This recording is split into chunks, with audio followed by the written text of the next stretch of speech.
Now that's an opening. I mean, it's a little different than what we normally do, but I like it. I like it. yeah, it's Look at that. You know, I yeah, dig it. Hey, folks, it's here. Saturday, and it is Rabbit and Red Radio. We had to put this episode off a couple of times, technical difficulties, but guess what? Now we are here. You're here. And of course, I am here. As always, it's me. It's that one weirdo. And as always with me, it is Producer Mike. Well, everybody, yeah, for whatever reason, they enjoy me or they don't. But I'm here. You can't, but I think we all find in this world, you can't please everybody. We do our best, but ultimately, it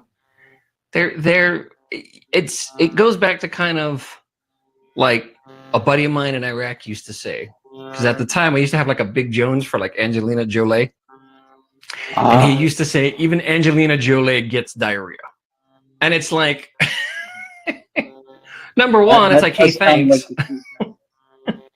But number two, it's like, it doesn't always, all you can do is your best. And everything else that'll work out in between. Like, I mean, I know people who think that Pulp Fiction is like the most boring movie they've ever seen.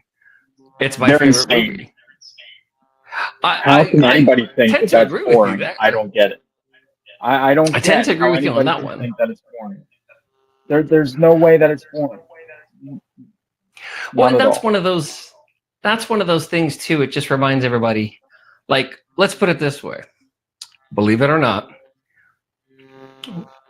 with someone, with so many people in the world, I should say, there is at least one person, almost certainly, that Madam Web is their favorite movie.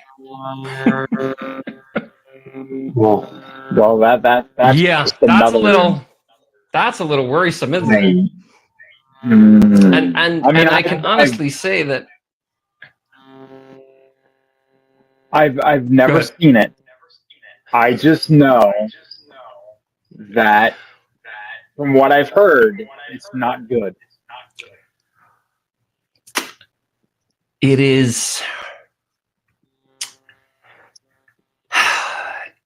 one of those movies where you can see, almost feel the seams of like when they reshot new things and they try to redo new things and make changes in such a way that by the time I think they were at the finish line, I don't think anybody cared about what they were doing.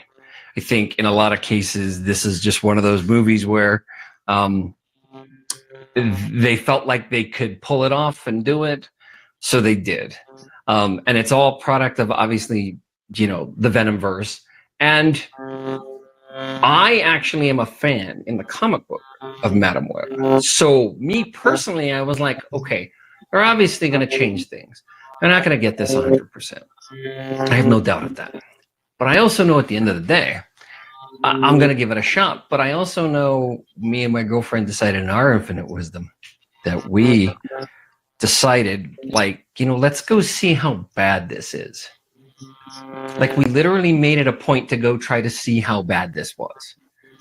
Because we had heard so many bad things, of course, and Rotten Tomatoes and critiques and what have you. But we were like, can this movie be that bad? Like, we kind of convinced ourselves to go. And I enjoy bad movies as much as anybody else. I mean, I love horror movies. And truth be told, we walked out of that movie and we were just like, that was like the dumbest thing we ever could have done. What were we thinking? Why did we do that? That was so stupid. That was just ridiculous. And just, why? So we've made it a point to not really poke the bear like that anymore. We've kind of realized that that's not really the best way to kind of play stuff like that. But also, I think it shoos people away from even going to the movie theater, Yeah. So, and I love the cinema experience, But I also know that now you have people who will bring kids in, who have people who bring blankets and everything in because they're so used to the streaming experience of doing however they do at home. And it's like, hey, you're not at home, guys. Right. No, you're not. It's yeah. Like the first time I saw Beetlejuice, these people thought in their infinite wisdom that it was going to be a good idea to bring in, like, I don't want to say toddler. Well, maybe like 1-2-year-old to a movie in a theater with a host of people, and it's not necessary to stray that off because I used to do that, but I also know that when my kids used to act up when they were small, I left the theater. Like you take your chances, but there used to be a time where it's like, yeah, you left because you knew better at that point. Or even better is there used to be a time where if people did that in the theater, they would have somebody like look down the row and go, hey, shut the fuck up. Mm-hmm. Oh, and of course, everybody's all touchy now, so that can't happen. But then again, also people are like, well, yeah, my 3-year-old is constantly cranky and teething and blah, blah, blah, and all these issues. And it's like, you probably don't need to have the child there. That's probably a really bad idea. Yeah. But the people won't leave. That's what's worse. Because like I said, different times. And I think for a lot of people, it just pushes away that movie going experience. Mm-hmm. Oh, it definitely does. I mean, yeah. Especially when you got to sit there and play kind of that. It's not so much playing the ideal, but it is very much going, do I want to put on pants for this? Do I want to put on shoes for this? Like, do I think that's a good idea? And a lot of people, I mean, looking at like a lot of the receipts these days, I mean, of course, people still go to the movie. I don't think theaters are going anywhere. But the ideal that it's just movies when people can stay at home, and as much as they kind of hate that ideal. And me, like, I'm one of those types. I'm like, folks, you're not home. If you want to watch movies like that, go home. Right. So 100%. Yeah, that's how I view it. I figured out our issue. Okay. There's a delay. That's why I'm hearing me, because you're hearing me after. Give me 2 seconds. That's what I think. Yeah, that's what I think we're doing, or we're dealing with that. But yes, so we're here. We're back. It's Saturday. Thursday we had an issue. Technical issue on my end.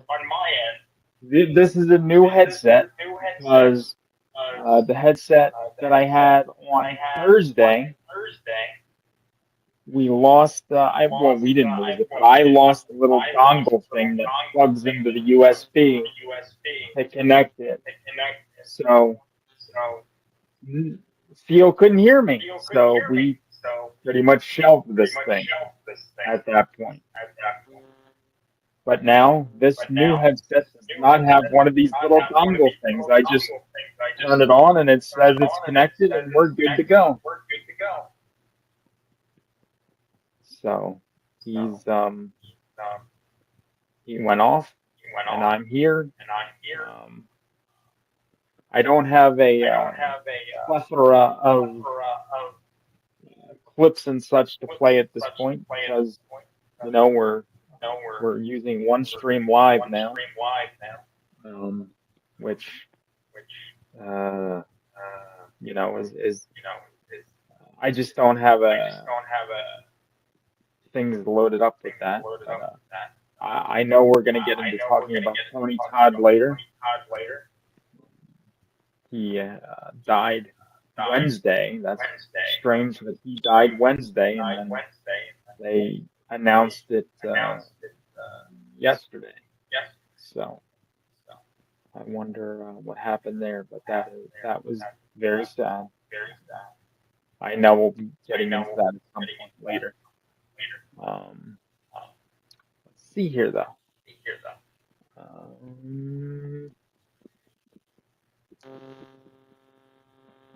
If anybody's watching, if you would like to comment something, I think the comments work.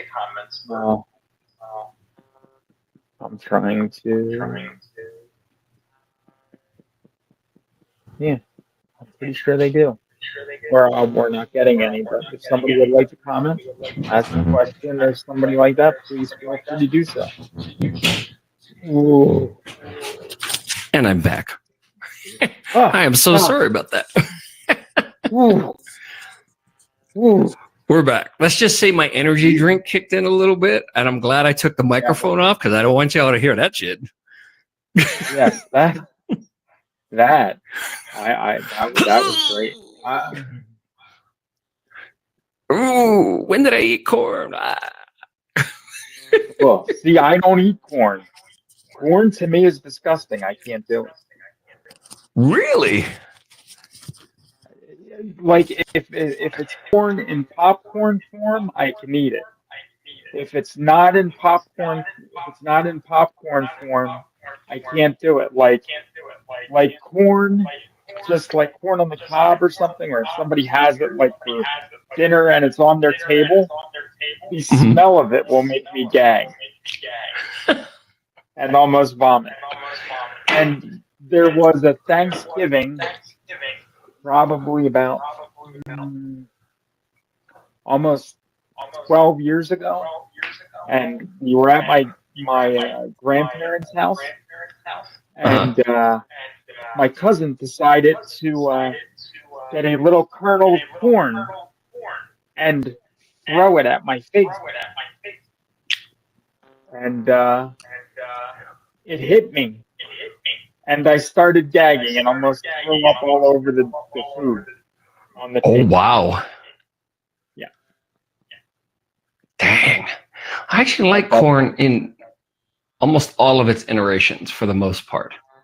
Popcorn, on the other hand, so I learned something very funny enough. You mentioned popcorn. Once again, part of the movie-going experience. And I got a couple of reviews, and it's funny because these reviews are actually of movies that have been out for a while, but I revisited, and I've told you before, and I know a lot of people know that I really used to love Halloween. Like I used to go to town on Halloween many years ago, and obviously my kids are grown. And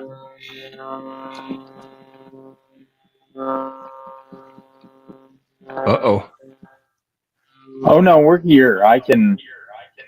We're good. I was just trying to see if yes, continuing to tinker because I'm not used to not having this dongle to plug into the computer, and then I hear myself. I hear myself. It's weird. I'm just like. And I went to play it, because I went to check us on Rumble, and I can hear both of us on Rumble. I don't know if I can hear the echo or not on Rumble, because I didn't listen long enough, because I didn't want to see what we're doing. So I'll check it. I'm sure we'll figure it out. Yeah. So Halloween used to mean so much to me, and over the past few years, especially over the past year and a half, it's really, really hard for me to get behind it, to enjoy it. It's become kind of past me, and I understand that, holidays are like any other celebration day where it's kind of what you put behind it, and whatever you put behind it is what you kind of get out of it. But it's a little difficult when you just don't feel the joy, especially this particular Halloween that just passed, because I had I had to work an 11 and a half hour day. There we go. I can talk. And it's very hard to kind of bring up all that energy to be like, yeah, now let's do Halloween stuff. And I got home, cleaned up, and I was like, okay. And I was literally on the couch watching Thursday Night Football, and I was like, yeah, I think this is going to be about it. I'm like, ah. So it kind of broke my heart a little bit. But then I talked to my son, and he had got done with work, and I knew that the 1978 Halloween was going to be in theaters, literally less than 2 miles down the road from me. And he was like, yeah. He's like, I really don't have the money or whatever. I said, I'll tell you what. I said, Dad's got the energy now. Like, it kind of took a bit of a moment to get a second wind back and then go from there. So I said, fuck it, let's go. So we went to see, and he had seen Halloween before. I had obviously seen Halloween many times, perhaps close to countless. You know, I know how that but goes. to see it on a big screen was really something, and to see it in like a 4K kind of, because it was definitely a redone print or a redone version, and the sound. So that's the first thing that stuck out to me, was the sound was immaculate. Like, hearing Michael breathe everywhere is kind of a given for the audience. That's why there's not like the big kind of jump scares, because the movie never needed it. Which is funny, because of course all the other movies have a ton of ridiculous jump scares, naturally.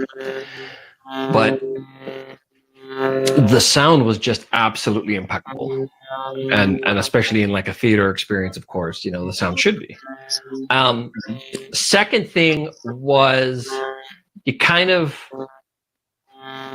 realize the 70s of it. Like, you really see the period piece side of it when you see it in that kind of format, that big, and it's like, you know, really ring 70s as far as the acting too, which isn't a bad thing. But you know, it was, by its very design, it was a B slasher movie, and you know, it just happened to be done at such a level, even simplistically, but done at a level so good. And then third of all, of course, Donald Pleasance as Loomis on the big screen just works. And it's crazy to think that, like, you know, other people like Peter Cushing was somebody who was a name that was thrown around at one point, and that's one of those roles that's so associated with the actor as well as the franchise. It's like, I can't see that with anyone else. Like, it doesn't work. Just, you know, as even as much as he may have hammed up that performance as the movies went on, like, you know, Dr. Loomis is Donald Pleasance as much as Donald Pleasance is Dr. Loomis. So those don't really separate. But it was a good time. You see it with a crowd, and everybody cheered at the end and stuff like that. And you know, even when you're kind of looking for semblances of like, hey, I used to love this and I used to remember this, and so on and so forth, just going to like a movie. And anytime I go to the movies with my son is a good time. And it was the first time, so mentioning popcorn, I love theater popcorn. I can't eat it really anymore because it messes up my stomach, and that's largely in part to my medication that I take now. And every time since I've had it, it just doesn't sit right. Now, I get popcorn at home. I actually have popcorn in the pantry that I bought. I can't remember the brand, but that one's fine with me. And then I had nachos with my son at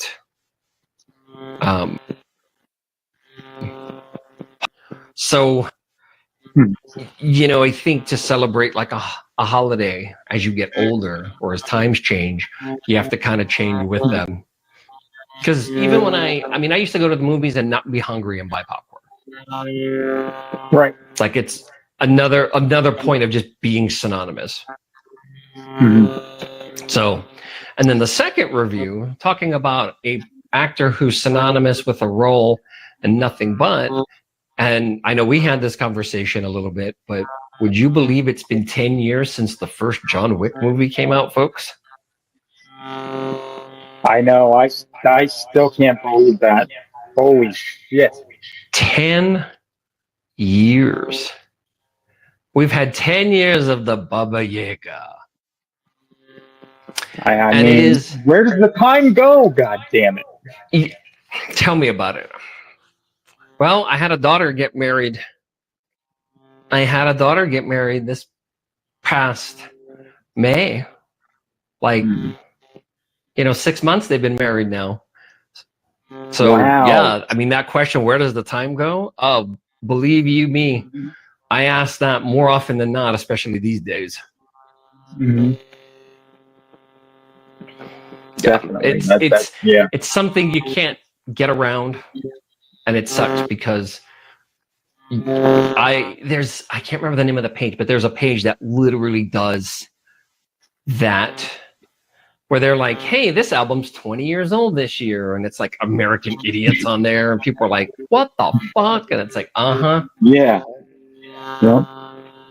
Insane. Yep, it's 20 years old, which means by the time it gets 30, they're all going to need colonoscopies like we need now. You know what? Just let me die. I'm not getting it done. Fuck it. It's not horrible. I've had it about 3 years ago. Oh no, you did it? And what did they do? I did, yeah. Well, because now the age limits have kind of changed for checking for that stuff.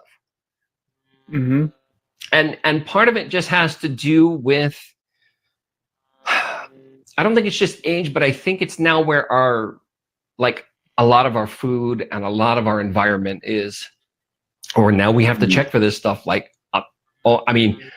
almost constantly. I think we're at a figure that like 1 in 8 males will get colon rectal cancer, and it's like, yeah, it's insane, because now it's a matter of like, because before it used to be like, oh shit, this happened. With that kind of figure, it's going to be more of, well, when will this happen? So I had it about 3 years ago. It's, first of all, it's not so bad. What do you think of the prep? Well, see, I used to have really high blood pressure at the time, so I had to really they had to really calm me down and give me something for like my nerves, because I was a little like off. I was like, because they put you under. You get anesthetic. So while they were putting me under, and they were shooing me off to the operating room table, they were like, yeah, you're good. And I'm like, am I? Because they were wheeling me, and I sat up a little bit, and I was like, hey, this is like the cheapest Fast and Furious movie of all time. Like, so like the drugs were kind of kicking in. I was a little off, I guess you could say. So they lay me down, and they're like, okay, count backwards from 100. I said, okay, 100, 101. Oh, other way. 100, 99, 98. I fell asleep at some point. I don't remember how far I got down. And then I have a moment where I felt like I blinked, but I didn't blink. Like almost an hour had passed. And they were like, I was like, oh, hey guys. I was like, is everything okay? They're like, what do you mean? I said, is everything okay? And they're like, oh, and once again, the physicians were like, wait, are you okay? I said, yeah, when are we going to start? And they were like, yeah, you're done. I'm like, what? They're like, yeah, you're done. We're like kind of bringing you out of the anesthesia. I'm like, you're not done. Like, my butt don't hurt. What do you mean I'm done? Like, I literally said that. I said, my butt don't hurt. And they're like, okay, we really don't do that. I'm like, you don't? Because well, then what do you do? Because that thing doesn't. So in the post-op, they talked to me. Mm-hmm. So they went in about, I think he said like about 8 feet with that scope, which is crazy. Yeah, you think of like the human body, and then you're like, I don't want that. See, I don't want that going in me. What the fuck? Yeah. Wait. So it's a scope. I thought what they did. Well, I'm going to tell you what I thought they did real quick. I got to hear. So I think what they do is, my vision is that they put you on a table on all fours, and then they put you to sleep. So you're like sleeping on all fours, and they prop your head up.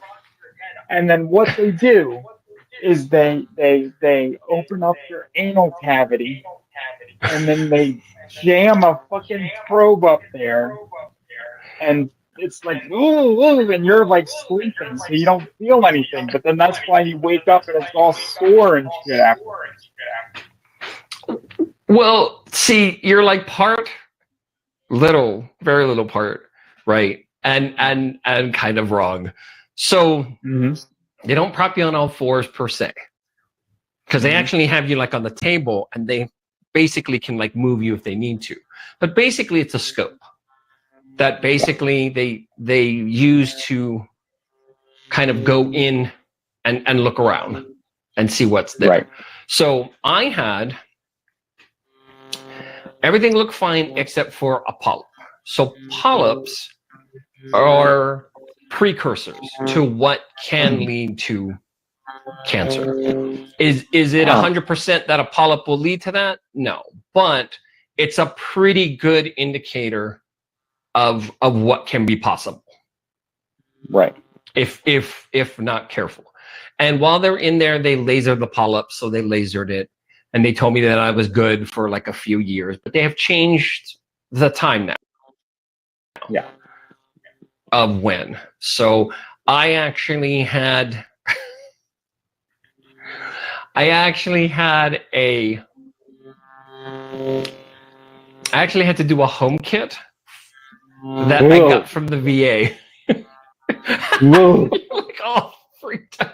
Why do they make you do it at home? That's dangerous. You can't probe yourself. Well, first of all, it's not a scope. I was going to say, you can't probe yourself. It's dangerous. It's a little more rudimentary than that. What it is that.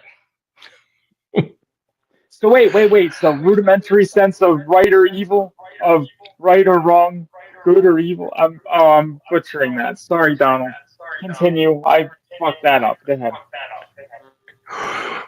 What you basically do. Yeah. And it's weird. Like, not just my time in the military, but my mother was in the medical profession for many years. So I didn't have that kind of stuff. Never weirds me out. I more laugh at it than anything else, because it's kind of like the sign of our times. So the rudimentary ideal, and this is just a brief indicator. It's not like a full-on, hey, I'm going to go get a colonoscopy. This is what you would do before that. Basically, what you do is you go to the bathroom and you poop on a piece of paper. Okay, I'm not going to poop. Not on a piece of paper, because woo. And you take a sample stick. Boy, this show just really turned, didn't it? Sample stick of poopy. And you basically collect samples and you mail it off. It's really not. Do they give you they give you the ice cream container pint to put the samples in that you know. That's Put what I them in and thought when they first did that. That's what I thought was going to happen. They were like, we're going to need a yeah. sample. I'm like, of what? Did you? But weren't you disgusted? Like No. it was like dealing with your own shit. Do you realize there was a time that shit fell out of my ass onto the floor, and I couldn't pick up my own shit. I couldn't pick it up. It I just couldn't it do it doesn't. because it was disgusting. I've just seen too much, and I make a separation. Like, it's just matter. It's just stuff. Like, I'm not going to pick it up with my bare hands, obviously, but it's just matter. Like, I don't, just like having to kind of deal with remains in the military. Like, that's an empty vessel. Like, whatever was going on in there is no more, and it's just parts, pieces. That's it. But it's same thing with just having to take those kind of samples. Like, I can understand. Well, I remember the first time I had a prostate exam, and I literally had a doctor who was like, he was the anti-bedside manner, and I was very grateful because I tried to be all delicate, like, oh, okay, and he's like, look, he goes, we're two guys. I'd suspect heterosexual. I said, yes. He goes, this is going to get weird no matter how you feel about it, but I've done many of them. It's my job. You'll be fine. Now put on your pants and bend over. Whoa. You got it, Doc. They should sedate you for that. Oh, that one's, yeah. Especially that doctor, because usually they're going to feel a little pressure, and there was no heads up from this guy. He was just like, I was like, ooh. Somebody got a hangnail. I would just be afraid of the mess that would ensue after the massaging of the prostate. Ooh. Yee. No, it wasn't too bad, except for the part where, like, I stood up afterwards and I said, hey, doctor, next time use a glove. Mm.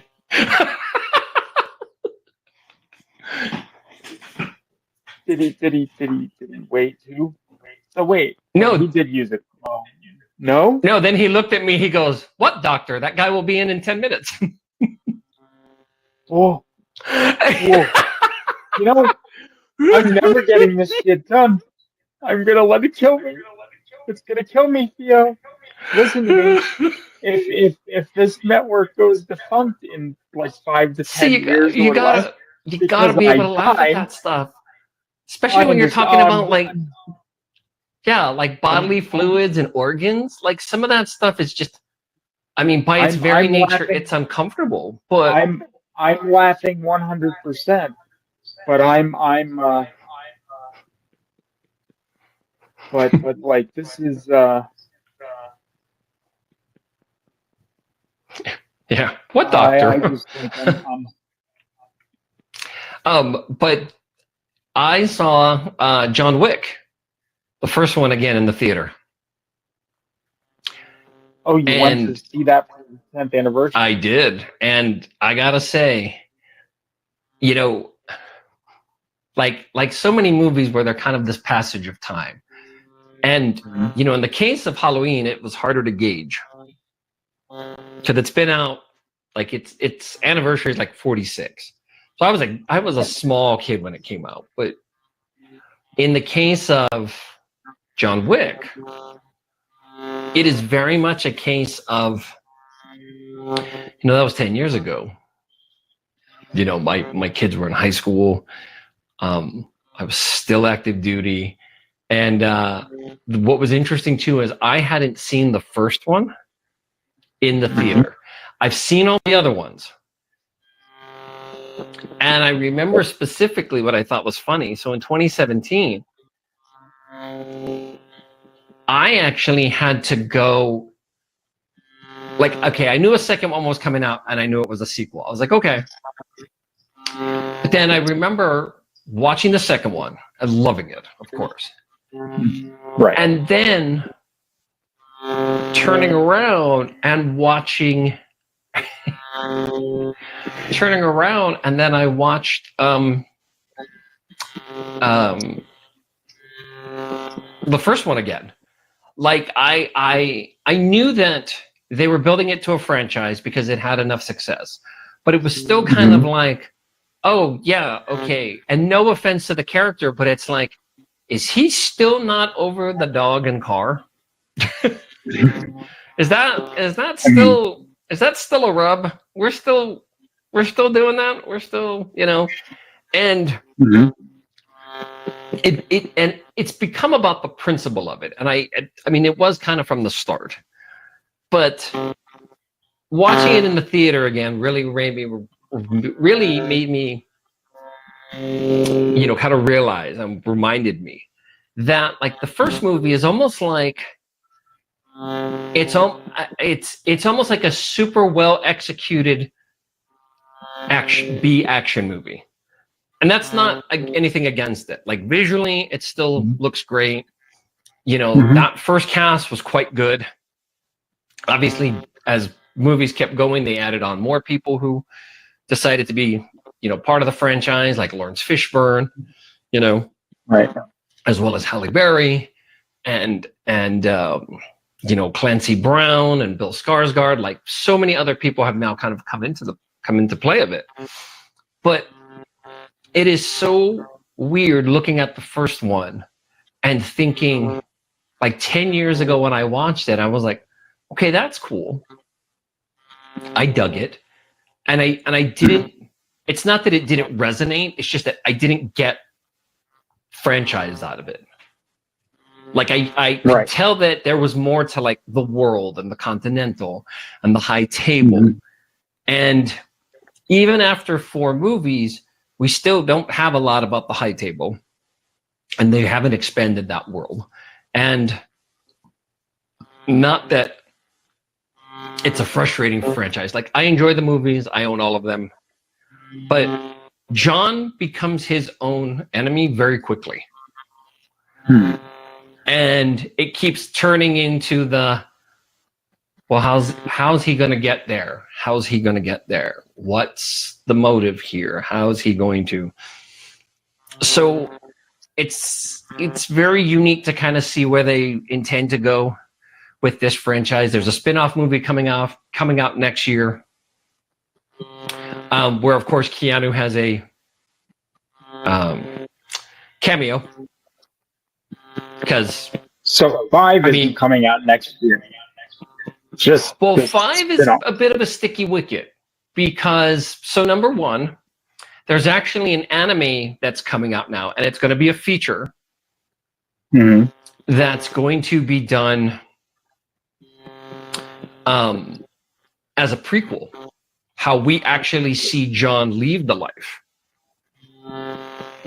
So I'm kind of excited about that, especially if they do it with very anime sensibilities. Right. Which, the Matrix movies kind of deal with, but very much in the sense of trying to see, because Lionsgate knows what side their bread is buttered on.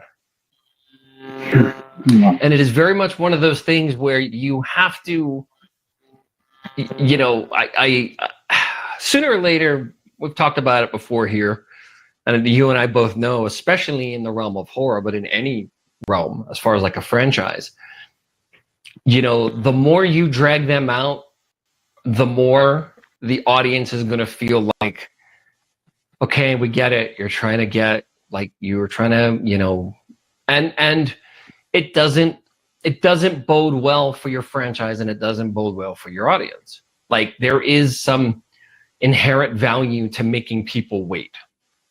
And there is some inherent value into expanding a world without certain characters in it. Because now I feel like Keanu Reeves is going to be like Hugh Jackman to Deadpool Wolverine. Like, he's going to keep fucking doing this till he's 90. So,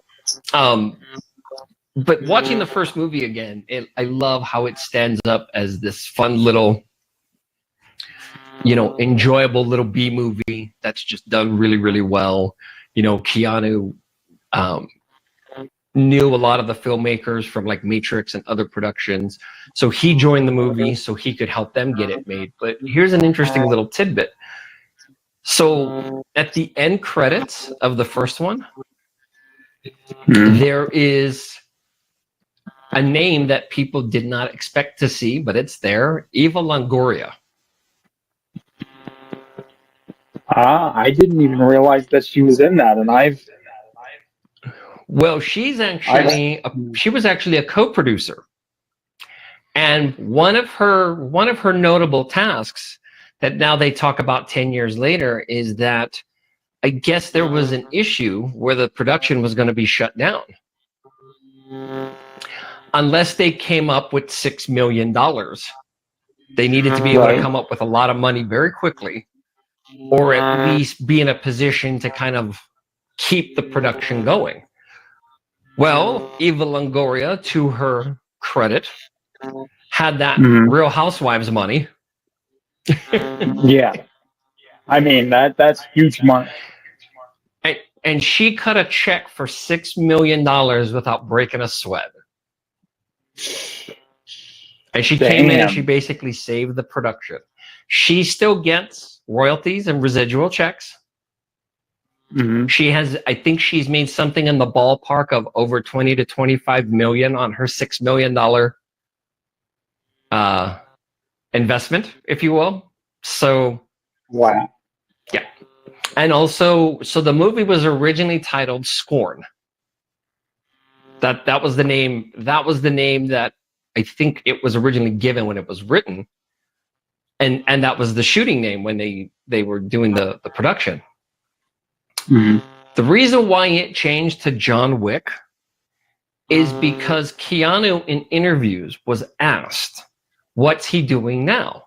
And he referred to the movie as John Wick. Right. And he couldn't remember the name Scorned because it was just so blasé. It was something he couldn't remember, so he didn't. Yeah. And it is one of those kind of blockbuster back of the rack movie names. Scorn. What is it, Lifetime Network? What is that? Yeah, exactly. That's why it's good that they went with John Wick, I think, because Scorned I don't think would have worked. Yeah. So because when people started writing about it and like talking about it, the press called it John Wick, and the filmmakers were like, "No, that's not the name of the movie."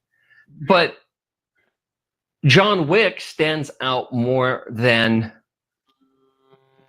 Scorned, and it works just so well, especially seeing it again in the theater, and that scene where Viggo is talking to his son about, when he took the car and killed the dog. And he's like, "What? That fucking nobody?" And he's like, "That fucking nobody was John Wick. John used to be an associate of ours. We called him Baba Yaga." The boogeyman? Well, John wasn't exactly the boogeyman. John was who you sent to kill the fucking boogeyman. Oh. I once saw him kill 3 men in a bar with a pencil. With a fucking pencil.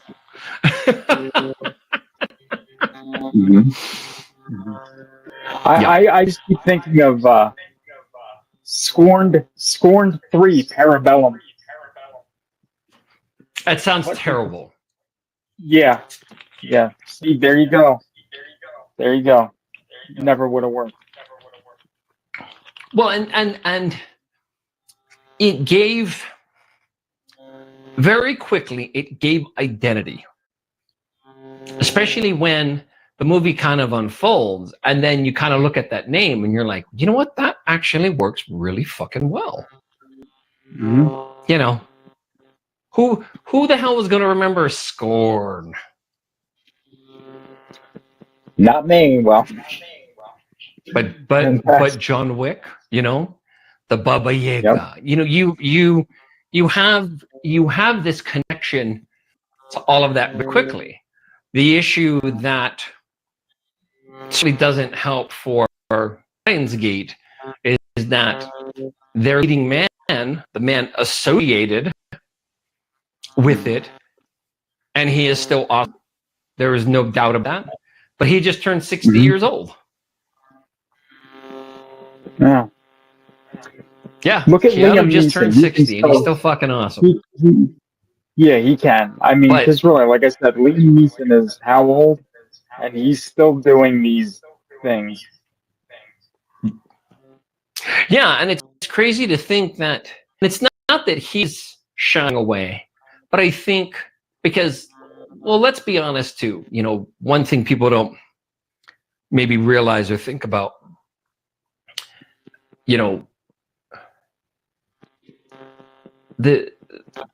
the franchise, 10 years old, okay? They've had 4 movies in 10 years. Yeah. That's a lot. Yeah. That's every 2 years. That is a lot. That is a lot done very, very quickly. And keep in mind that John Wick 4 actually had a little bit of a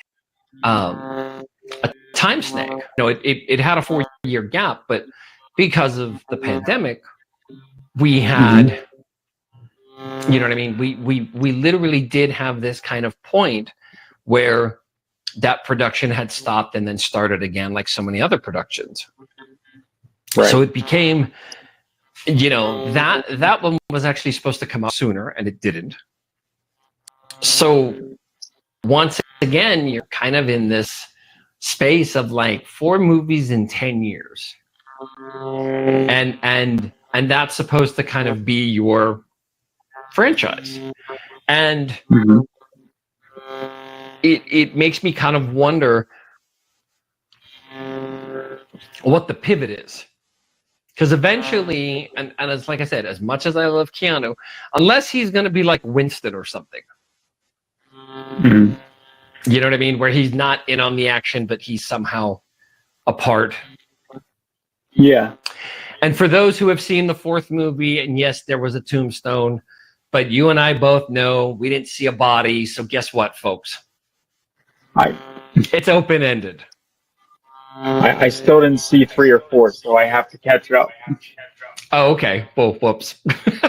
That's all right. I won't know what the fuck you're talking about anyway, so we're good. 3 is very good. And 4 is very, very good. But they're all kind of, is also very, they've very reached long. kind of a point where they're drawn out. Yo. That's the hang-up. Like it's long. Yeah. Because the first movie was like an hour and 40 minutes. By the time you get to the last movie, you're at 2 hours and 50 minutes. Yeah. So there's a lot of bloat there. Yeah, it seems like they could probably trim them down a little bit. That's why maybe they should. See, because I'm gonna give you a case in point. I don't know if you've seen the Bad Boys films, but now Bad Boys 1 was right around 2 hours. Okay, the second one was 2.5 hours, which was still okay. The third one was a shade over 2, and then the fourth one, Bad Boys Ride or Die, which just came out in June, that was just under 2 hours, and that was like decent. I mean, so what I'm saying is these studios, like, they need to just consolidate, I think, and start like learning when to cut. There's deleted scenes and shit on as bonus features for a reason. Start utilizing them. Let's do this. Give us extended cuts for home viewing if we choose to watch them. Well, I think part of the issue too that happens is you know, one thing that Chad Stahelski had said, you know, about the third one, and he probably ran into it with the fourth one because he had like Donnie Yen and stuff, was the fact that it's hard to know when to cut scenes when you just have so much damn good footage. Yeah, I could see that. And I think one thing they started doing a little bit in 3 and did a lot in 4 is that they're changing kind of the breakdown of the world to suffice a runtime. Like, oh, well, now he's got to do this, now he's got to do that. Like, they've started turning, you know, the first 2 were very much like, you know, man on a mission. And, it worked because it was like, okay, that's fine. You know, it's kind of A to B, especially the first movie, because the first movie, like, people are like, hey, what about spoilers? And it's like, there are no spoilers in that first movie. That's actually kind of a good thing.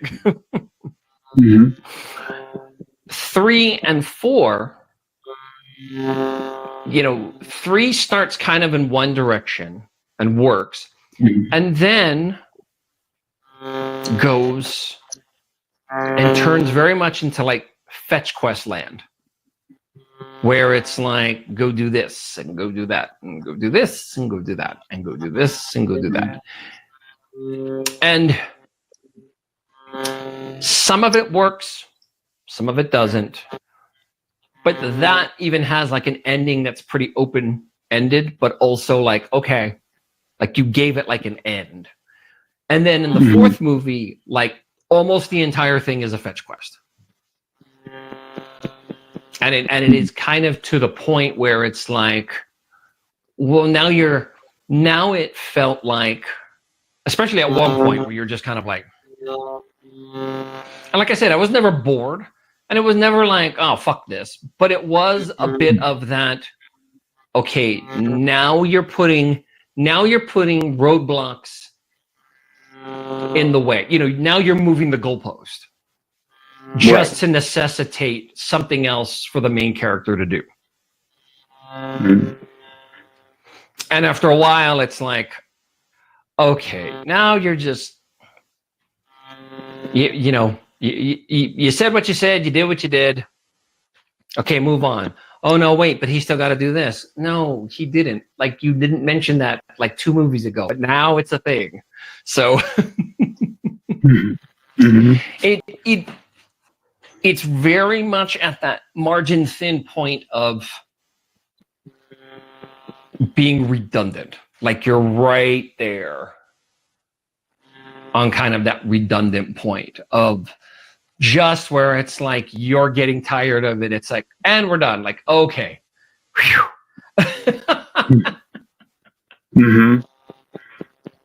So, but it was nice seeing that again. It was very unique to kind of revisit that. But then again, you're also reminded, because I know for some people, and not that I have issues with it, but there are times I'm like, oh yeah, that's right. This is a franchise. Like, this is literally $1 billion franchise for this company. I mean, they're making a shit ton of money. They are.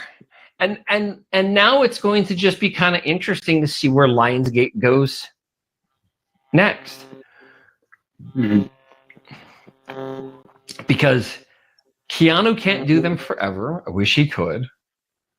Because I never get tired of the man doing fight scenes. Because there's no question about how much he puts behind doing a fight scene. You don't question that man's ability. But they got to find a way to keep making money. And I think, little by little, they've got to come up with another way, or they can keep doing stuff like this. Yeah. Look at that. The John Wick Chapter 2 Baba Yaga pop figure Just make a bunch more of these things. Yeah, why not, dude? Just, yeah. And if you're going for something like Japanime, you know what I think they should do? I think they should make, because all he has to do is his voice. They should make stop motion John Wick movies with pop figures. You know what? They could do that. Like, let's say he's like 90 or 100. He could keep doing the voices, even if he can't do the action. He can just do the voices. Exactly. People keep asking me if I'm back, and I haven't really known what to say. I'm thinking, yeah, I'm back. Yeah. I'm on board for it because he's, See, it's times like that they could have got Mark Wahlberg. I'm John Wick, all I right? mean, hey, dog, how you doing? It's nice to meet you. I hope you don't die.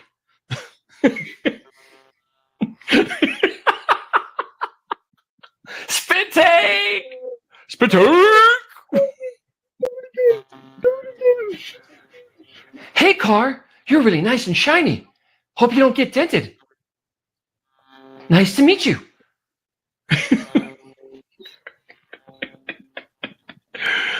Oh. I'm glad I wasn't drinking, because if I was, I would have choked and it would have went all over. I still have fun doing that one. Because he just always sounds like he's out of breath. And and it's like he's about to get mad at something and nobody knows why. Hey, cell phone, what are you doing? You've got limited coverage. You got to do better. Okay, bye.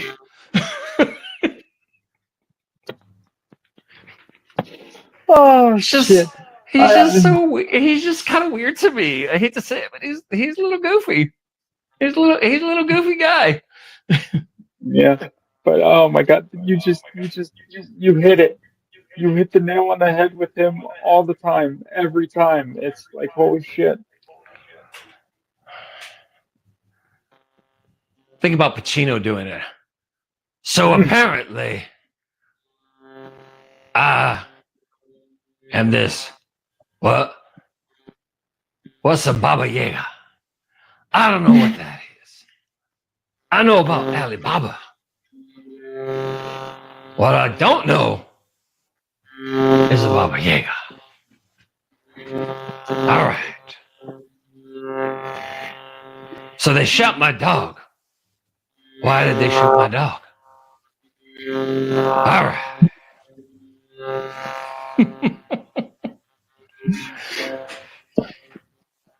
I don't want to be Baba Yaga. I want to be Baba Hua. That's what I was waiting for. There it is. There it is. Baba Hua. That's what I was waiting for.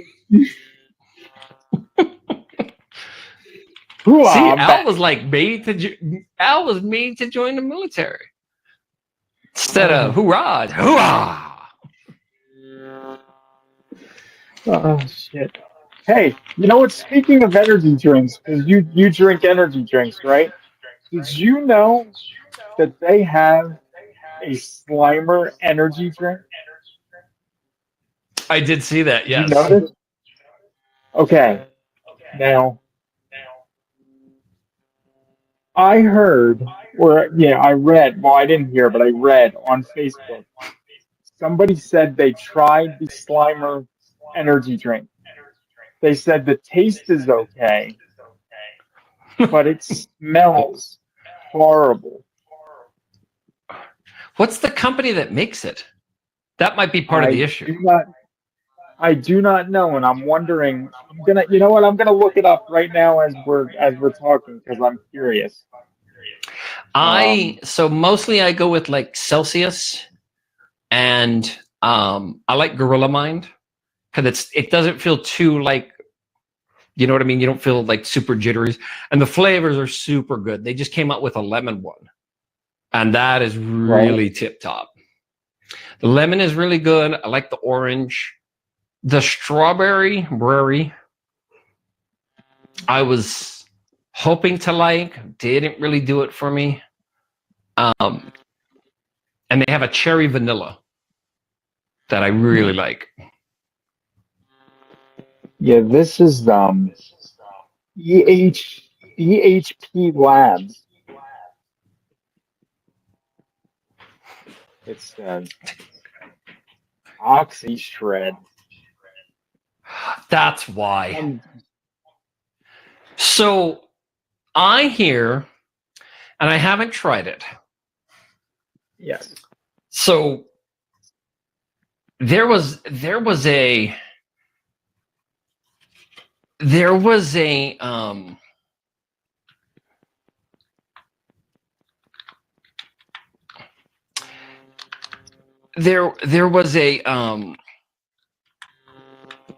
what's it called?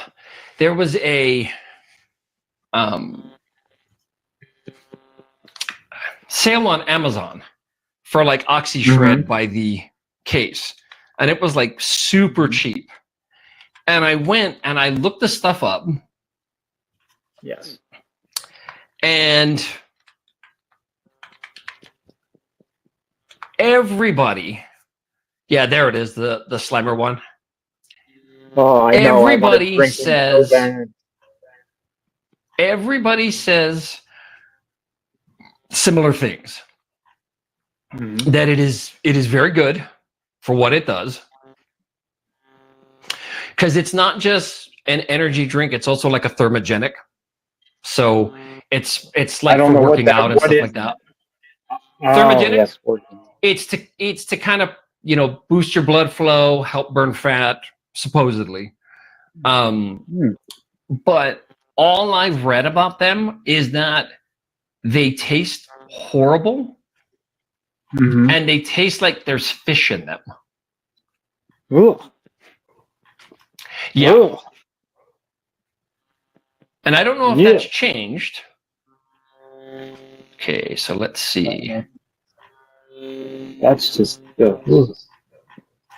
yeah, a lot of the so let's see.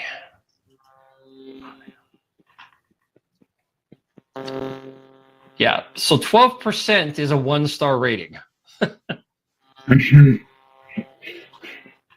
But the one I've read a lot is that it smells weird. Yeah.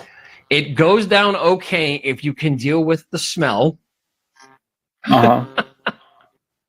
Which I probably wouldn't be for able some to. reason it smells or tastes like fish. Yeah. Yeah. I guess that means that I will never drink it. Even though, like, I feel like I want to drink him so bad, I just want to, but now I can't because he stinks. Damn, yeah, it's yeah, a lot of people are just not. That was the biggest one I read, where a lot of people are like, yeah, the stuff, like, for those who could drink it and like work out like crazy, they were like, oh yeah, this stuff's amazing if you can choke it down. And I've wanted to try a can just for poops and giggles. Like, I mean, just to say, okay, I gave it a shot. It was either for me or it wasn't. But I will say that it is interesting to note they keep coming back, or I keep coming back to consistently, from other reviews, consistently, there's like a fish taste or a fish smell. And it's like, the fuck are they doing? What are they putting in there? Do we know? Do we want to know? Probably not. You wouldn't be able to deal with, like, you like that? Like, you couldn't imagine that fishy taste. Ugh. Ugh. Yeah. It's just, ugh. Some, I gotta say, because like, especially when I was active duty, I tried a lot of those workout additives and those kind of things and stuff like that. And they'll help workouts like all day, like crazy. But I will also say that some of them, like, because some of them are so artificial, the second they hit your stomach, like you got to go to the can for like 20 minutes. Like I think some of the ingeniousness to the weight loss was not the chemicals themselves, like, oh, it's making me move faster or more push-ups or whatever. I was always thinking it was more, okay, well, they're going to pay it, big money for this stuff, and all it really does is make them poop, but they are going to drop 25 pounds. Yeah. 25 pounds of poop weight. Yeah. So, I mean, whatever works in the business model, folks. I would assume so. Yeah. It's kind of how they function. I assume. Yeah. Horrible. I can't. So you're probably never going to try that Slimer thing, huh? No, and it's a shame because I really, like I said, I need to drink him and have him inside me, but I will not do that at that point. Now, if I can find an ecto cooler again, I'll put that in me. I remember, yeah, that was all right.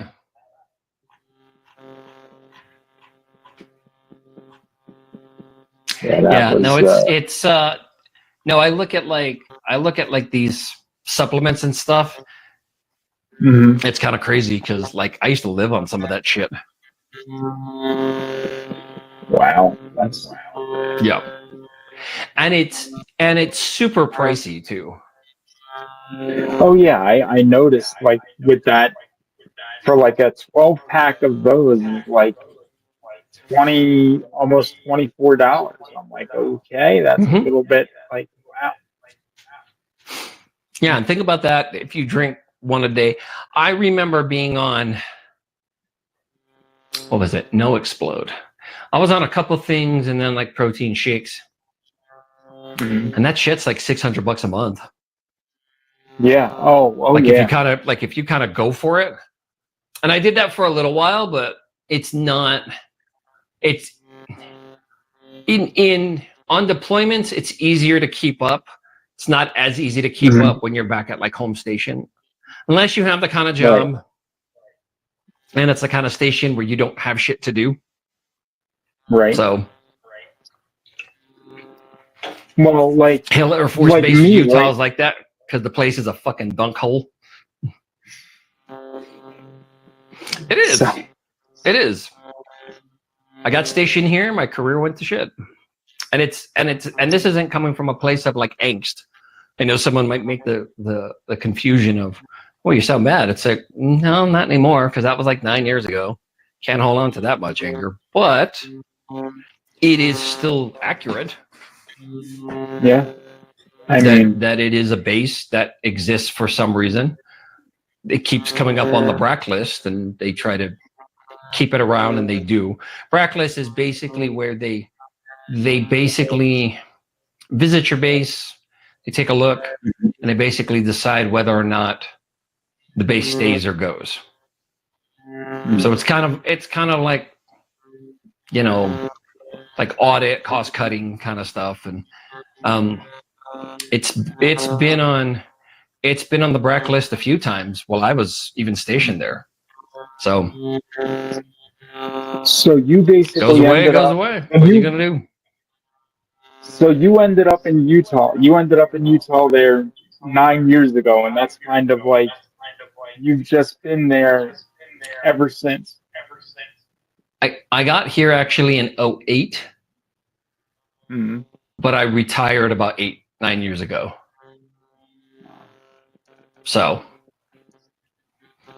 yeah, I kind of and I get that all the time because people are like, "Well, why did you choose Utah?" I'm like, "Trust me, I didn't choose Utah." You're like, Utah chose me, and there are times when I wish it didn't. Well, the military chose me to go to Utah. Utah didn't even choose me in that sense. Oh. I kind of make that kind of make that distinction with my bosses now about when, because they're like, well, you should clock in at this time, don't clock in at that time because that's late and blah, blah, blah. And I'm like, yeah, okay, whatever. But I do remind them of something extremely important. Because I tell them flat out, I go, okay, so you want me to clock in when I'm at someplace? And they're like, yes. And I said, but I wouldn't be there if it wasn't for the job. Like one dictates the other. They don't really make that connection. And I've actually had previous employers where I've told them that, and they're like, well, that just doesn't make sense. I'm like, no, that makes perfect sense. You just don't want to be the person to have to justify it on a time card. Mm-hmm. And they make more than enough money, or several of them would just work from home, to where it was a case of, oh, well, why are you advising me on something you know nothing about? Like, you know, this is not an issue that relates to you. Yet you're trying to tell me what and what about it, but you know nothing about it. So, right. Yep. Yeah, that's. Yeah, good times. Said no one. It's a shame that. It's a shame that I can't like make a call to a highly what is it, like a ranking officer and bitch them out and get you. I'll be like, look, I know he's retired, but can you get him reassigned to a better area, please? Thank you. Well, I actually found out that if I wanted to, I could go back. You could go back where? I can go back into the military. I can join the Army for at least another 10 years if I wanted to. Really? I found that out very accidentally in one of the Army recruiting offices. And I had made the comment that I was like, yeah, I'm retired.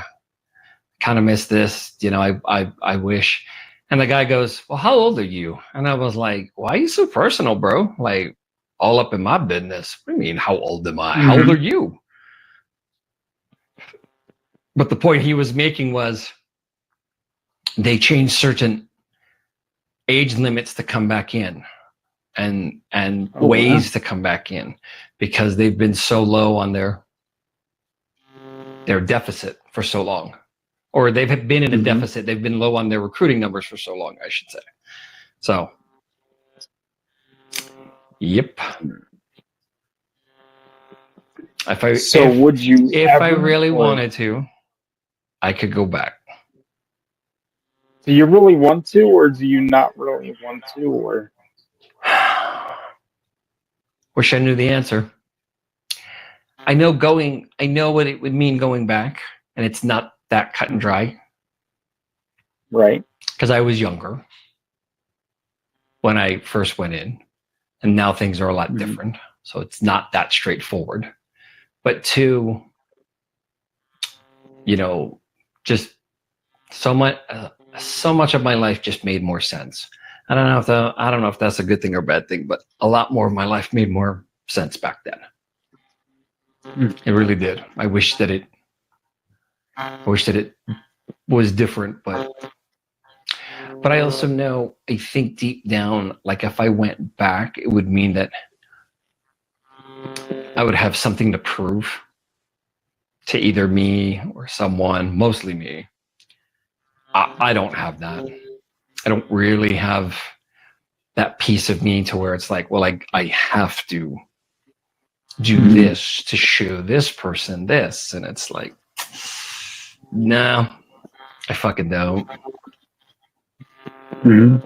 Doing so wouldn't do anything for me. It would basically it would do more for my ego, I think. It wouldn't necessarily do something for me. I don't know if it would actually better me. I think deep down it would just be a case of, oh, well, I didn't get out the way I would have hoped. Things hadn't been as I had hoped when I got out. Maybe I should go back in so I can feel better, or possibly show people, hey, look, I can do this again. But I don't even know if I can technically do that again, because You know, I got out 9 years and like 25 pounds ago. You know, a pull-up is not as straightforward as it used to be. No, I'm sure not. I am sure not. That. Ugh. Mm-mm. Mm-mm. So,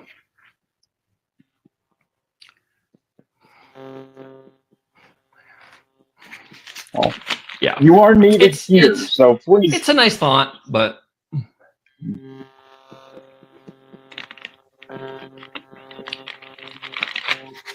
until then, it's just me and John. Yes. And hang on, let me bring this SOB in here.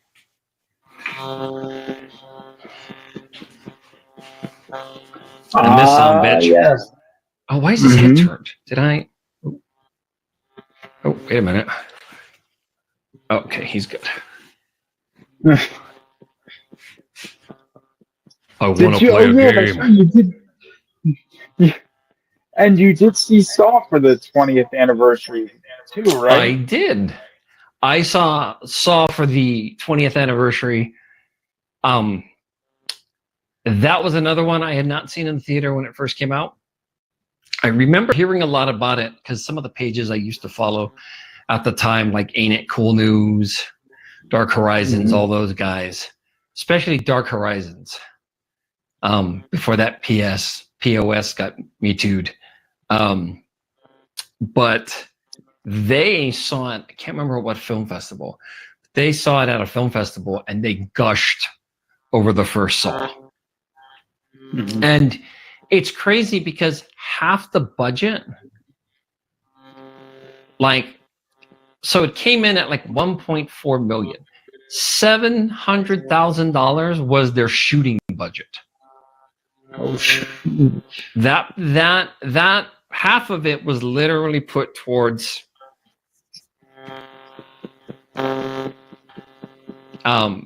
actually doing like filming and stuff like that, which is crazy to think about. Yeah. I mean, wow. It was pretty cool seeing it in the theater for the first time. And you know, they have, it's crazy now, like there's a Saw experience in like Vegas, and there's another Saw movie coming out next year, and there's been Saw movies the last couple years too. So, you know, it's another franchise, once again Lionsgate, that they can't, especially in the case of the Saw movies, because those things cost like $10-15 million, if that. And then, you know, especially with like overseas receipts, they easily break like 170 million. Oh, it's a big return on investment for them. That's oh yeah, you know what I mean? That's, you know. Yeah, Buckets of Blood still cost very little. Yeah. Oh yeah. One thing I will say, that the lack of budget, and this is merely an observation, it's not like any kind of critique, but that lack of the budget really shined from 20 years ago on the screen. Right. Like it was very much like you're very much looking at this thing and you're like, yeah, okay, it's pretty, you know, it's pretty cheap. Like, they didn't make it for a lot, but they were very resourceful, and they really pulled it off, and they did. I mean, they truly did. When you stop and kind of break it all down. I will say that the end, when he cuts his own leg. So once again, this is kind of a sound thing that was kind of a bit in the first Halloween, 1978. When he starts sawing through his leg and you start hearing the bone scrape. And you can hear it scrape. Yeah. I don't know if they remastered it. I don't know if it's just a case of it being in that type of theater setting with amazing sound. But you can hear the as the bone just creeps along. Like it's not even cutting. It's just trying to find a bit and scrape. Yeah. Pretty good shit. Uh-huh. Yeah. Yeah. Oh, yeah. That got me. Now, I still haven't seen it in the theater, but watching that at home for the first time when I saw it, I got the chills. I can't stand it. Oh, yeah. First movie, that messed me up, man. I called my mom after it was done. I was like, Mom, can you come check for monsters under my bed? She's like, dude, you're in the military and you live in Germany. I live in Hawaii. Go fucking find the monsters yourself. Like, all right, Mom. Oh, that's this guy. I want to play a game with you. You put your left foot in, you put your left foot out, put your whole dick in, and you shake it all about. You do the hokey pokey and you turn your mom around. That's what it's all about. Imagine if Mark Wahlberg or Al Pacino met him. I was just thinking that. So weird. I want to play a game, all right? You should be able to get out, but you probably won't. All right, hope you survive. Make a choice.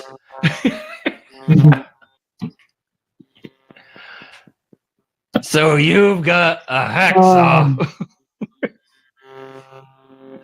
to cut through your femur.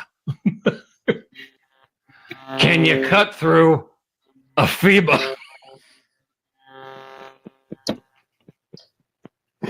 Oh, God. I don't think you can cut through a femur. It's femur, but it sounds like FEMA. Hey, can you cut through FEMA? But yeah, seeing those movies again, and it's funny because like recently, I've been to like a couple other movies, but Venom, which was a good time, but I mean, it wasn't out and out magical, and they're gonna find a way to keep those movies going because once again, money. But it appears to be Tom Hardy's last go as Eddie Brock. So you think they'll get somebody to replace him and then do more? I think we might get some kind of reboot because remember now we can play the multiverse card and kind of mess around in that. And I, in this particular case, welcomed that. And the reason why is because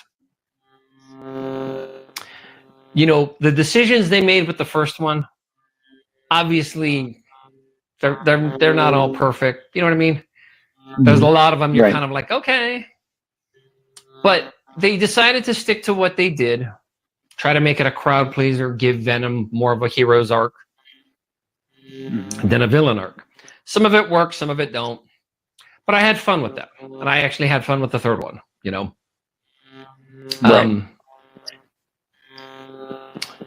But with an opportunity to start again, they're going to be able to kind of have that opportunity to decide if they're going to do something different and go in like a different direction. So it'll be kind of cool to see what they can and can't do, how they try to pull it off. But I think from kind of a reboot status, they're going to have the opportunity to try. They're going to have an opportunity to try and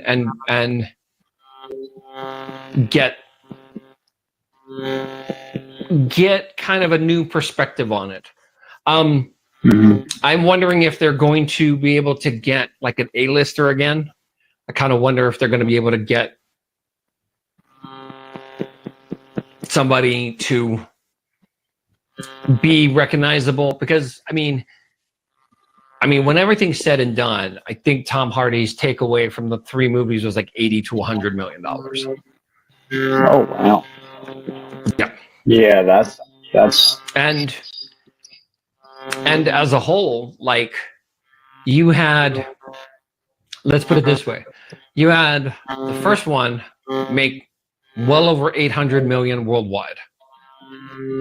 Then you had the second one during a pandemic make over $500 million. So 2 movies and you're already still looking at $1 billion franchise. Yeah. This one is doing okay. I think it is at that point where, it being the 3rd movie, and no, people are going to wrap it up, and you know, some like it, some don't. Like I said, I like it. I had a good time with it. It is not something that I'm going to revisit over and over again, but I did have my fun with it here and there. But this one looks to be somewhere in like the 600 million range, because overseas it's the other 2 as well. Overseas made crazy money.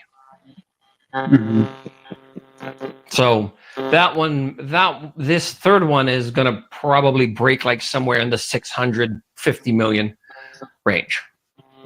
So between 3 movies, that's like roughly 1.8 to 1.9 billion. Yeah, so it's yeah, they're not gonna stop these anytime soon. Tom Hardy may. He's contractually obligated for 3. So after this one, if he comes back, which is a possibility, of course, but the trick is going to be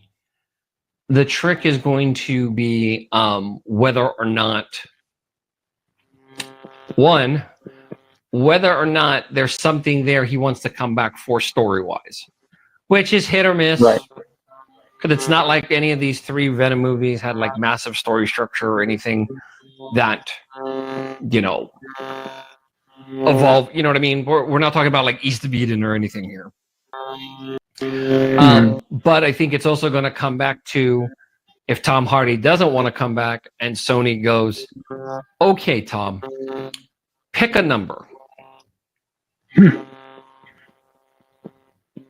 I think that's what it's going to come down to. It's going to be probably a similar conversation to RDJ with Dr. Doom. Yeah. Like, give me a number. Which number? Any number. Like, pick one. Which number? Any number. Just pick one. Okay.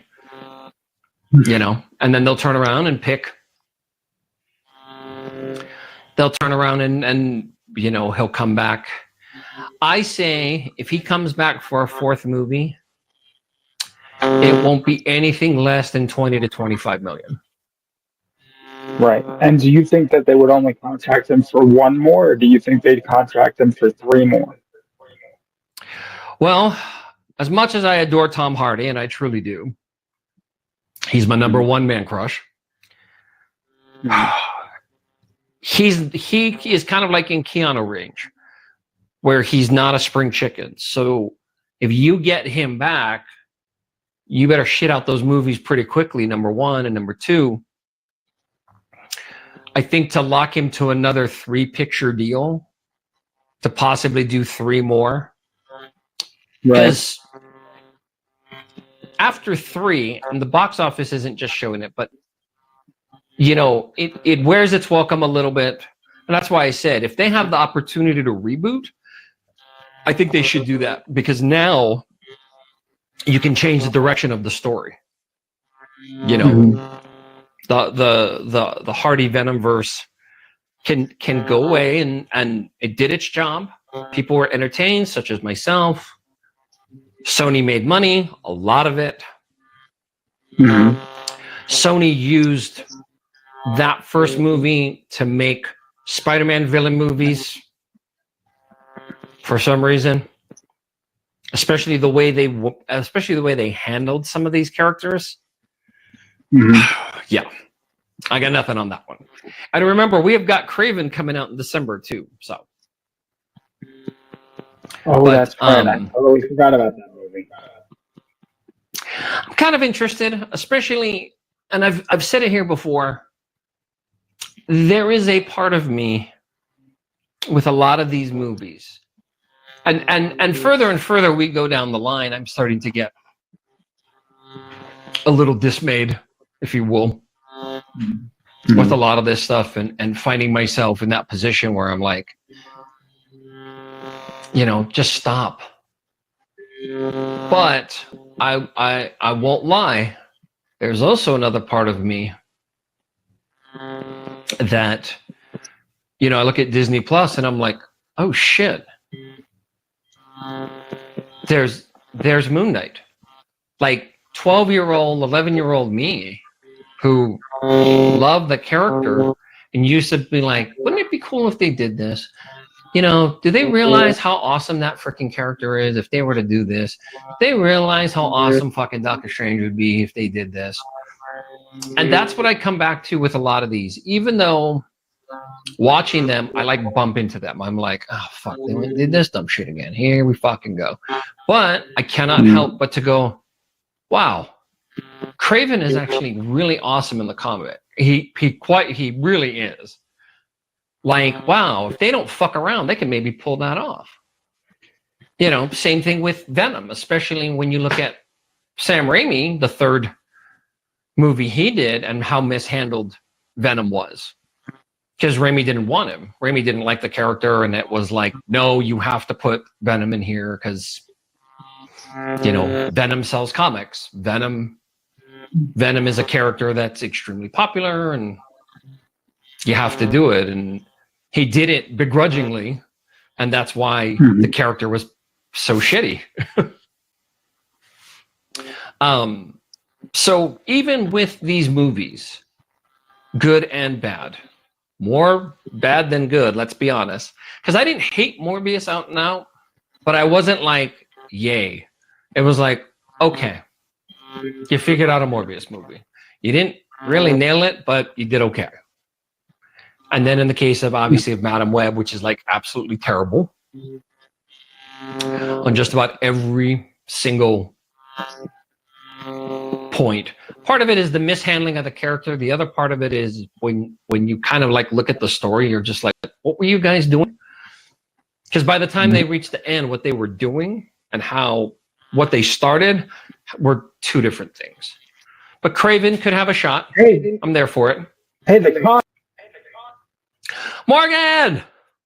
Hey, yo! I really had, hopes for Venom. Some of them went well. Some of them were dashed. Little here, little there. So it's one of those things. We'll see how it goes. I'm a huge, I wouldn't say fan. Optimist. There we go. For a lot of these. Because we got like Blue Beetle. And I think it's really cool that we reached this point where we have all these wonderful characters that we're able to see over time, especially as comic book geeks and us nerds who've been following these characters forever and have it kind of in the back of our mind, like, what if they were to do this? What if they were to do that? And yeah, a lot of these characters are kind of C-D list, rather incidental, but just the ideal that they exist is pretty awesome. Like for somebody like me, I really love that, and I really like the ideal of what can be in certain ways. So I really hope Craven turns out well, because a lot of the other ones they've done really haven't done that much. And unfortunately, they're going to keep these rights and making these as long as they can and make sure that money tracks as long as humanly possible. So that was kind of my movie reviews roundup. I watched movies, but like I said, I hadn't seen a bunch of new stuff. I kind of like re-enjoy, kind of came back to the ideal of like new stuff. and was able to just be in kind of this situation with all these movies being celebrated and coming back. And it's like, oh, okay, I'll check this out. Oh, okay, I'll check this out. Oh, okay, I'll check this out. There you are. I don't know how the hell it kicked me out. Oh my God. I brought up, I clicked on Morgan's chat, and then all of a sudden it's like, you went away. You're out. Yeah, and how does that happen? Luckily, it had a thing that said rejoin, and I was like, you went away to a farm upstate. and now I can't remove his comment.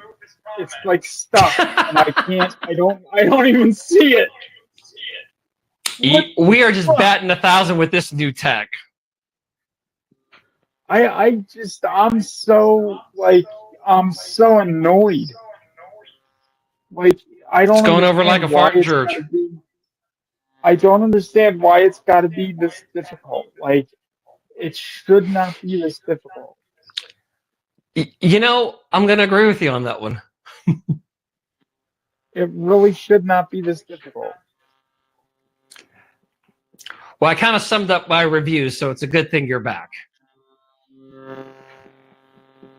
Because unfortunately, I think before we get to the good in the center of the Tootsie Roll Tootsie Pop, we got to do a post-mortem.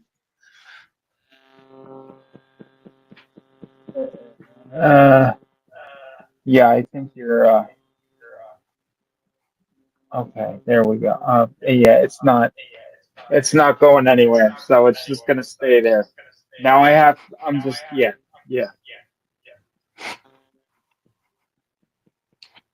I'm doing a show Monday night with our Triple Cody friend, and I have to realize that I'm just gonna start taking phone calls with that one, and I will not display comments on the screen because now I can't take them off the screen. That's wonderful. And then Never the a dull worst part moment. is when you get a fucking comment, it's like I'm sitting here and I'm talking, and all of a sudden it's like a ding, like fucking Pavlov's dog bell goes off in my fucking headphones. I hear like a, and I'm like, oh, a Pavlovian response. That's how I knew we had a comment, because I got a in my fucking ear. It's like he's right there. All right, press forward. Yes. Who? So, who's press? Never met him. No. So, unfortunately, and this one just happened, and yes, for yours truly, as well as like so many of us. Like, I was literally laying on the couch last night, and we unfortunately had to say a goodbye to Tony Todd at the age of 69. He was apparently ill for quite some time, and he was actually supposed to do events very recently, and his health just kept him from doing that, knowing what was possibly coming. And that man, not just in the realm of horror, but as a whole, but that man had such a huge mark, an indelible mark in entertainment as well as genre entertainment, DC, Marvel, you name it. You know, in one of the recent Spider-Man games, he was Venom. He was part of DC for a minute. Then he was also Zoom on the Flash series. as well as, of course, Final Destination. You know how much I enjoy that franchise. He was a huge part of Star Trek because he played grown-up Jake Sisko on Deep Space Nine. And of course, have to be mentioned, obviously, Candyman. And, you know, that role even by itself, because the other Candymans kind of turned into obvious, you know, normal, if you will, you know, horror franchise pieces. You know, you make a second one, he survives, a third one, and so on and so forth. But for anybody to really get the bang for their buck for him and that character, watch the first one. That is the first, one of the few movies I can honestly say was like an art house horror movie. Yeah. And was done so well. And I feel in many ways was so overlooked until, you know, years had passed. And over time, it was very much a case of, oh, hey, he's just kind of rediscovery. He was also in The Rock. He was in so many great things. And I was very lucky. For those who were lucky to meet him, I was lucky. 2019 FanX. And it was April. And I got to meet him. And it was freaking wonderful. One of the nicest people. Love talking to fans. He talked to me about Hawaii because I'm originally from Hawaii. He talked about a stint that he did on Hawaii 5-0 and how long he was out in Hawaii. He was only supposed to be there a couple days, and he ended up there like 2.5 weeks. You know, I was like, oh, you poor thing. And he was like, oh, yeah. He goes, I loved it. And just a wonderful, gentle giant, a decent person. He wasn't caught up in like what he did as like a Hollywood star or anything. He just loved what he got to do. But more so, he loved who he got to be around, like fans, and talk about it and stuff like that. Kind of reminded me of like the old cons back in the day, where you didn't have to pay like $80 for a picture with somebody. Where if you did pay, you actually got to spend some time with them and talk with them and stuff like that. Because I got to go to his table, I did the picture, and then I saw him on the floor. Like, he walked around FanX without like an entourage or anything. And he talked to everybody. He shook hands, took pictures. You know, he made his money at the table, but if somebody asked for a picture, he said, sure. He was very nice. Very kind man. Very much a part of my growing up and you know, what I love about horror. I mean, obviously with Final Destination as well. And it's just so sad. Apparently he died at home very comfortably. And I guess that's all we can ever hope for. And there has been so many tributes online. And even my girlfriend was like, wait, what? Like, and I said, yeah. I said, he died. So,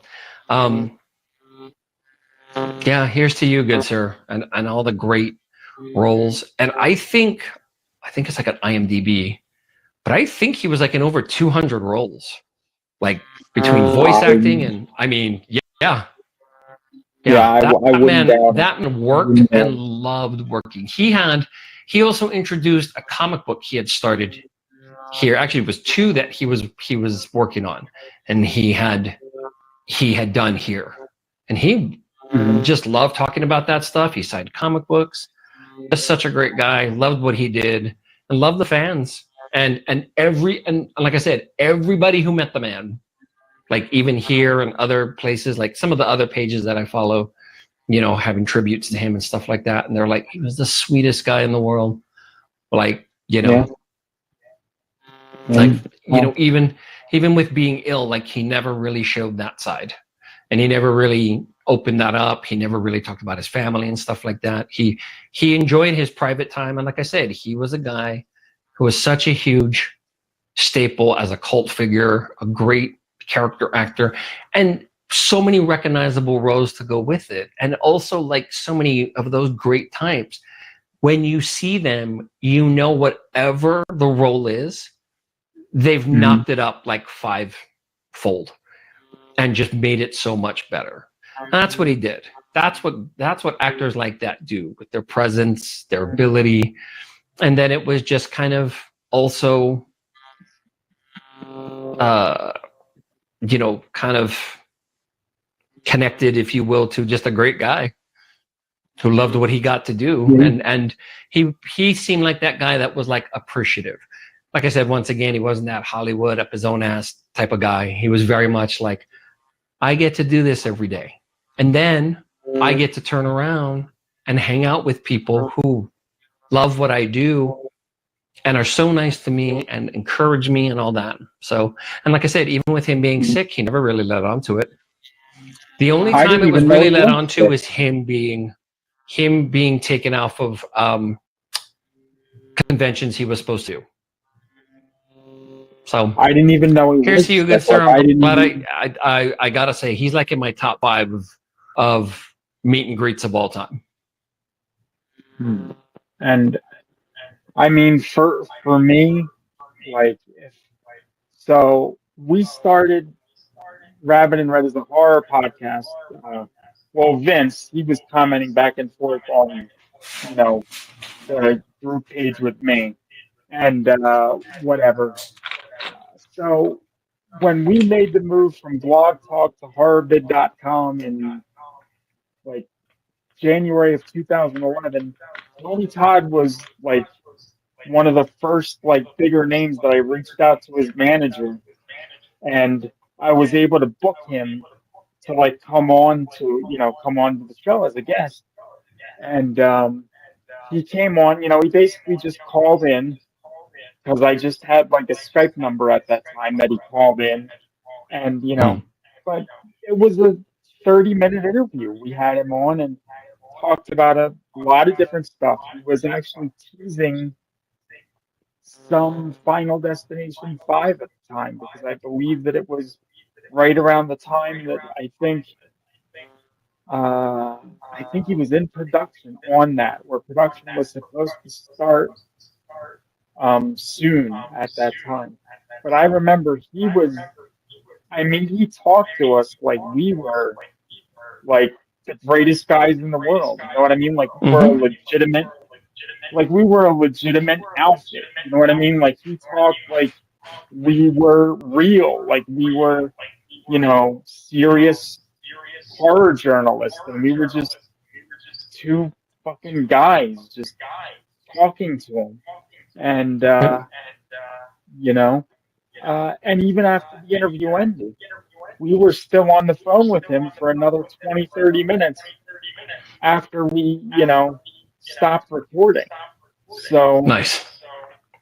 It was that's something that I'll never forget. And it's when I read that last night, because I saw your post, the first thing I saw your post on the group page, and I gotta say, I got emotional. I really got emotional. Me too. Yeah. There's it feels like there's not a lot of good ones left, and we lost another one. Yeah. And like I said, anybody, with certain people, when they pass, I don't want to say the knives come out, but there is kind of that, whatever. But at the end of the day, like, because I've read some, it's like, well, they weren't this, they weren't that. And there's never what I would consider a guarantee of, it was never a guarantee, once again, to, anytime you meet these people, if it's going to go good, it's going to go great. I mean, their works, but you don't know them. Right. Everything about him was absolutely what I had hoped. He shook my hand, he gave me a big hug, and he was like, "Thank you so much." And I was like, "Thank you." I said, you have been a part of so many great genre pieces. I said, DC, Marvel, and just so many things you've been a part of, and everybody recognize you and know that you're going to bring greatness, and you're gonna bump it up a notch, whatever you do. And I said, and I looked at him and I said, and you're still underrated. Mm-hmm. Mm-hmm. And he just smiled, almost kind of coy and almost shy. He was like, well, thank you for that. I said, sir, thank you. And even like the people who could, as I was taking the picture, like they can all hear me and people are cheering. They're like, yeah. And it's like, yeah, like, you have fans for a reason. And I said, you obviously have fans here. I said, Fan X loves you. And he goes, and he even said, it's been great here. He goes, everybody I've worked with so far has been wonderful. They've been patient and stuff like that. And they've just been great. He goes, everybody's been wonderful. So that was the picture. And then I saw him at the table like an hour later. And like I said, he liked talking. Like if you stuck around, like even if he was signing stuff for people and you were on the side, he would talk to you and like everybody. Yeah. And it was one of those things because, sometimes people are like, well, let me shoulder and get in so I can sign this and do this and blah, blah, blah. He's the one guy who's not like that. Like if you go to see him, he wants people there. Because he had his assistant with him and he's like, yeah, you can sit in the table here. He's like, is this okay? He looked at her, is this okay? Is this okay? And she's like, buddy, your table. Yeah. Yeah. And he talked a little bit about Final Destination and what literally he loved that ideal, like how I love it. He was very much like, just the ideal of fate. He goes, we were born and we grow up and then he goes, for so long in our lives, we spend around people who kind of help put us around or put us where we need to go. But then we're kind of on our own sometimes too. And then it's kind of like the ideal of, well, where does fate begin and end? And where do we end? And is it fate? Like there were just so many things that came from it. And that's why that was kind of why he did it. And he goes, and the funny thing is too, is everybody who like got to meet him or really know him was like, yeah, we understand why they technically picked you as the Grim Reaper, which is, basically what he plays in the Final Destination movies. Right. One of the sweetest human beings. It's like, that guy can't play death. Well, he's a tall, larger gentleman, 6'5", looks very, overpowering, and that voice, and it's like, yeah, but we're going to go get waffles. He's really cool. Yeah. Mm-hmm. Yep. And then even when he left that day, because I don't think he was there all 3 days, but the day he left and he actually had his bag with him and stuff and all that, and people were like, hey, Tony, thank you. And he's like, thank you. And then he stopped back by the comic booth and saw more people, shook their hand. I know at the booths, his autograph was 30. But if you walked up to him with something, he would sign it. He wouldn't worry about the money. And even just to say hi to him. Mm-hmm. He loved what he got to do. And I think he was one of those, because for some people, those crowds, and I can get why it can be a lot. Some people love them, some people don't. Skeet Ulrich, literally the guy, not this past one, but the one before this, where he literally, or before that, I should say, he literally was there for a day. He was supposed to be for 3 days, and his line was like 2.5 hours. And not for a second did that guy flinch, where it was like, I'm tired. You just saw his coffee cup, and he had a little pastry. They did what they took care of him the best they could, and he took pictures and signed, and he smiled the whole time. And he came back last year, and once again, he was absolutely delightful. He was another one that he wasn't late this past time. But you could tell he got there just as filming was done. And then I think he was working on getting like a shooting schedule for something else he was doing. So he's like getting done with working, and then setting up the next thing all in like 2 days. Right. which Yeah, is a lot. And then not this past time, but the previous time when Matthew Lillard finally got here. Oh dear God, that poor man. But he's another one that I hear is amazing to me. He is. Yep. He was another one. His line was like an hour and a half, 2 hours. And keep in mind when I say that number, it's not they're waiting that long. That's the time with the based against the amount of people, right? Mm-hmm. That it would take once you get in line, because that number goes off of him not even being at the table yet. Wow. Yeah. Wow. Yeah. Matthew Lillard's first time around here. Oh yeah, all 3 days. And you could tell by the end of day 2, because I didn't go on the third day, but the end of day 2, you could tell he was tired. But you know what? Mm-hmm. Always the consummate professional, always the showman. Smiled. Yeah. And there were other people, like my girlfriend even said it was like, just so many people. And she's like, you do realize you have people who have been waiting 10 years for you. I mean, it's so true though. When they started doing because every year, like on some of the FanX pages, people will be like, okay, and it's more like just a question to throw out. It's not a request. Mm-hmm. It's more, hey, you want this? Who you want this? Blah blah blah. And every year, like clockwork, from many people was Matthew Lillard. Mm-hmm. For me, Nev Campbell was a big one, and I finally got to meet her. It was great. Mm-hmm. But I mean, just after time, just his name would keep popping up over and over again. Mm-hmm. So it was kind of nice that he finally got there, and when he did, it was like, yeah, we've been waiting for a decade. So unfortunately, Tony Todd never, as far as I know, came back after that first time, and I wish he did, because I think I mean, he had a pretty good turnout, but I don't think a lot of people would have really. I think a lot of people missed out, and I think if he had came back, they would have known, like, yeah, this guy's freaking awesome.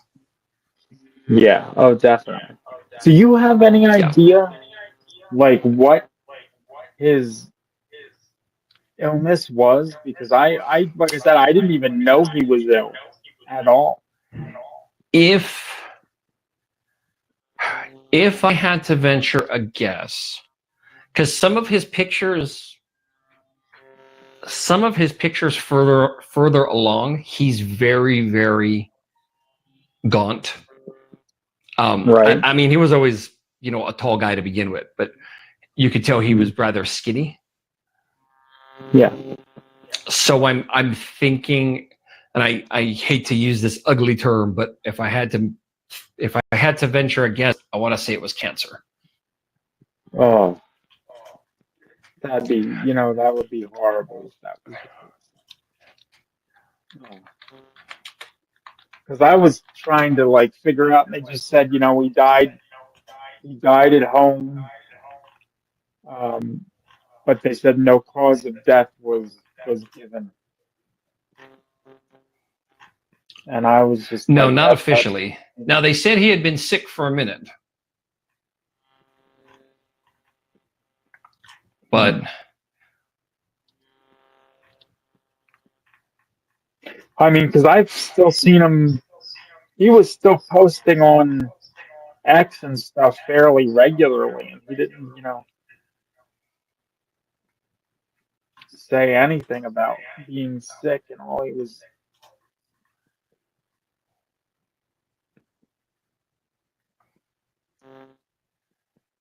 Oh, yeah, they didn't get into a cause of death. If I had to venture a guess, it was, and this is, like I said, it's a guess. Yeah. It could be cancer. Yeah, that's Yeah, that. Yeah, really bums my trip. it really, really, really does.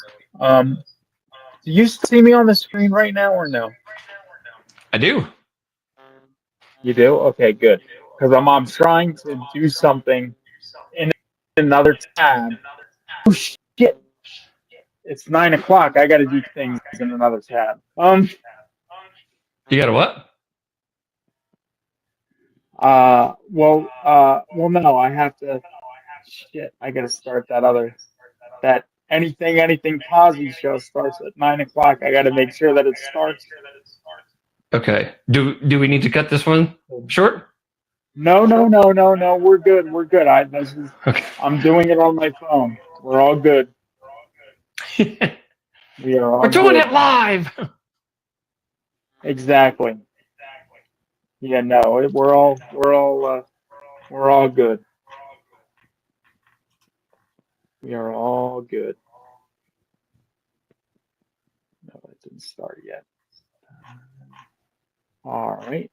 Yeah, but like I said, I was just wondering because it just seemed like what is it? It just seemed like it was kind of like I mean, I don't know how long he was sick for, but it seemed like it was a very kind of like quick. I mean, unless he was like really like had it for like a while and just never said anything, which I guess is also possible. Yeah, I mean that could be a thing. Seems like it, you know. Um, yeah, but I mean, Well, you're really making it up on the fly tonight. yeah. I mean, I think no. Well, I'm trying to get because I know we're going to be talking about Sinister, and I wanted to show you that I did have something that is Bagul-like in my film that never got finished, unfortunately. And I have still such. See, I'm not used to doing Facebook on like my computer. I'm more used to doing it on my phone. But you know, doing that just isn't gonna work. But hold on, it's not that. Yeah, here we go. I'm writing albums right now. Here we go.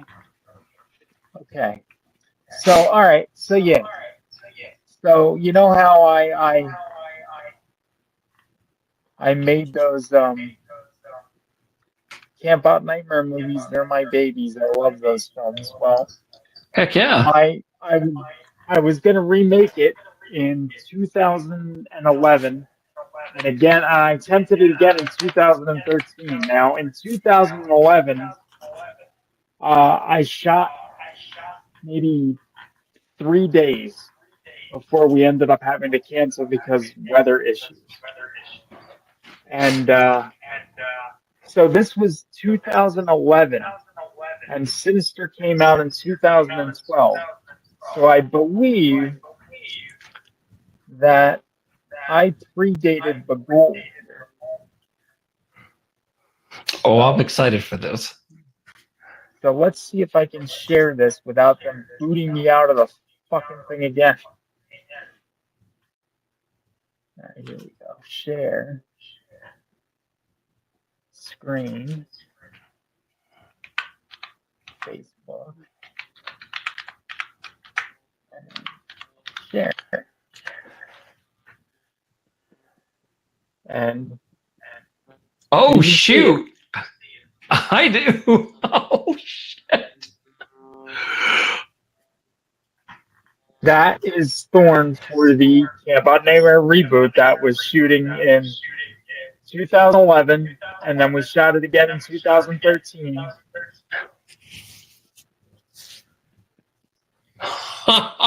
And you told me about that before. You were like, yeah, so I got this thing that's kind of close to that.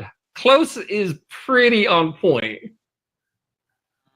I mean, and that's why, and that's my brother in the Get Up, and I remember when we saw that Sinister was coming out, and we were like, he's like, I think they ripped the character off a little bit. I'm like, weird, isn't it? Yeah. And that was That's actually pretty badass. And kind of like, wait, what? Yeah, and that, well, that wasn't the discs that I sent you. I forget which one it's on, but there is a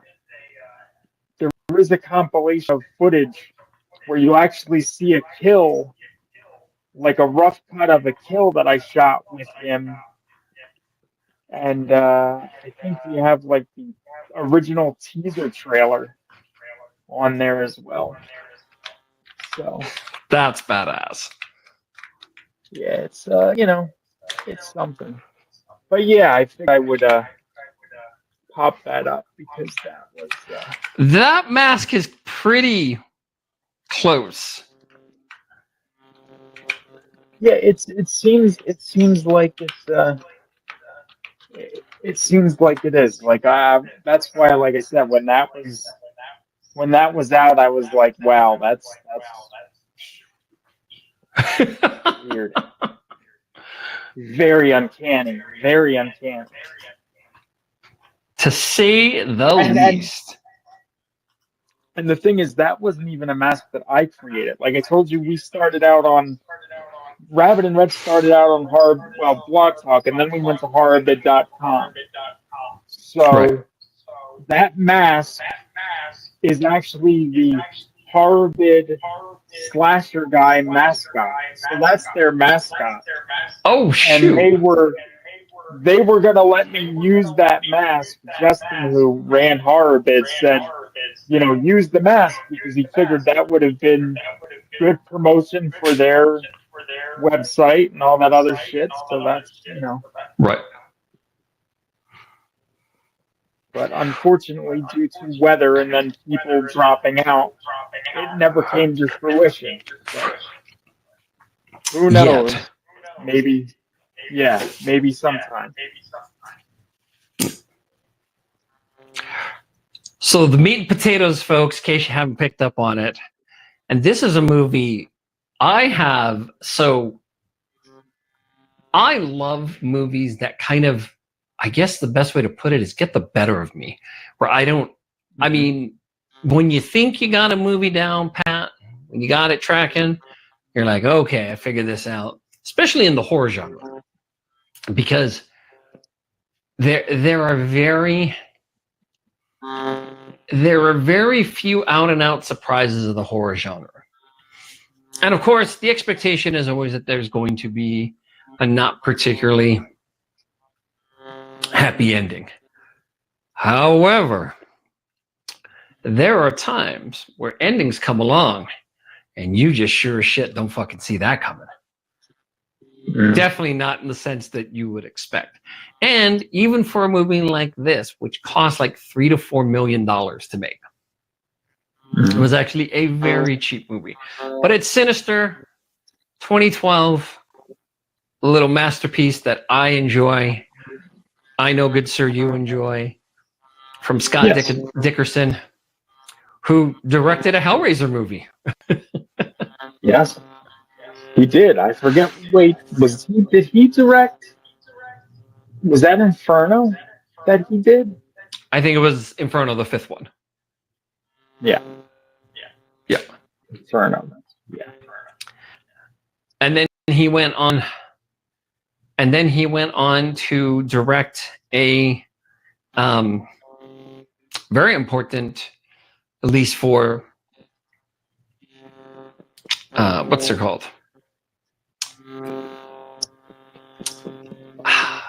Marvel for Doctor Strange. Doctor Strange, yes. Well, he directed the first one. And I didn't see the rest. He developed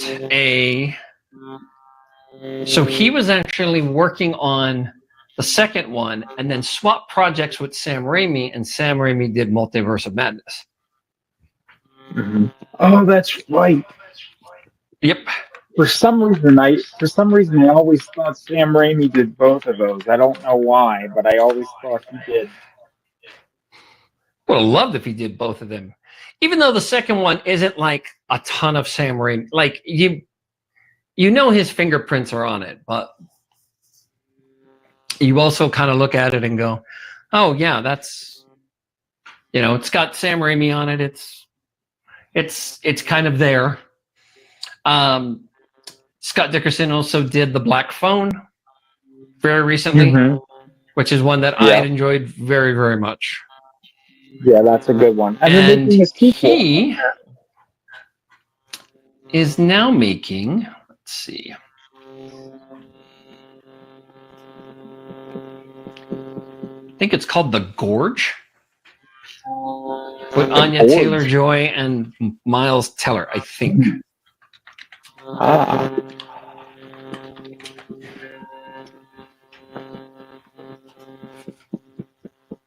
It's a gorge, I say, a gorge. Yep.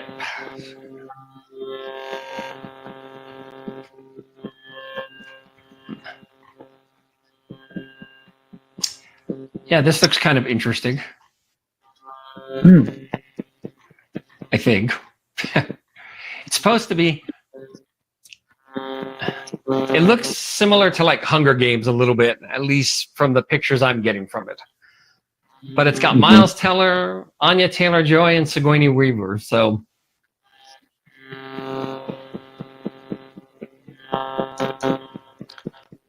can't really hate all that possibility brewing right there. But we'll see when it comes out. But what I loved about this movie as much as I did, so horror movies are kind of interesting that we're supposed to sooner or later root for somebody or the family or something because what's brought upon them is bad and stuff and all that. Well, in this particular one, starring Ethan Hawke, you got a lot of trouble rooting for this guy. Yeah. Like I really didn't like him. He wasn't supposed to be likable. Keep in mind this basically starts with an author moving him and his family to another place. And basically the house that he's moved into is basically the place he's supposed to be investigating along with the murders in it and everything. And the wife has asked him previously and yet again not to move them to murder houses. Well, guess what? He likes moving them to murder houses.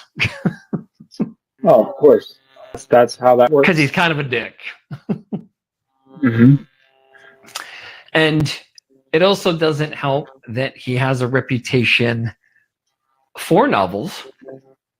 And he wrote an amazing novel, knocked it out of the park. And he went big. And then he did 2 more books that didn't do as well. And in doing so, he didn't necessarily get the opportunity to have a lot of options on what to do next. So he kind of decided to repeat his success, hoping that it will be successful. And the cops in this town have made it very clear that they don't like him and they don't want him there, because in his books he tends to paint the cops in a very unflattering light. Yes. And one thing you'll find out in the movie is that in doing so, he's willing to take that to such a degree just to be able to finish a book and sell it. So he is a character you really wish you could like, but you can't. You just can't. Yeah, I wasn't a fan. Yeah, when that was, and it took maybe like my fourth or fifth viewing to kind of connect that dot. I mean, it's pretty obvious that he's almost unscrupulous to some of the things he does. But having said that, like I didn't really see it as a whole. Like when I really looked at it, I went, "Oh shit!" Like he don't give a damn. Like he really don't give a damn. And you know, the strain of his career choices on his family has not helped. His married life, his kids have certain needs and issues that he neglects, and in particular, he is caught up in not just this investigation with the house, but where the investigation leads him to a box of tapes or film. Yeah. And basically the film contains some very, very I guess the way and I'm not sure about you, good sir, but that's one of the biggest things why this movie stands out as well as it does for me, because the kills on the little Super 8 reels, the little home movies, are fucking brutal. And none of that stuff is unflinching. It's very much recorded, like the way it's presented in the film, on that film is very unflinching. It's very much in time where it's like, yep, look, look.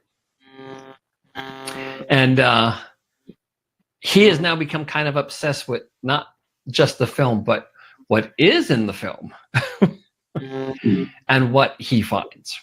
And he basically finds, I'm trying to remember for the life of me what the hell the name of the demon was. It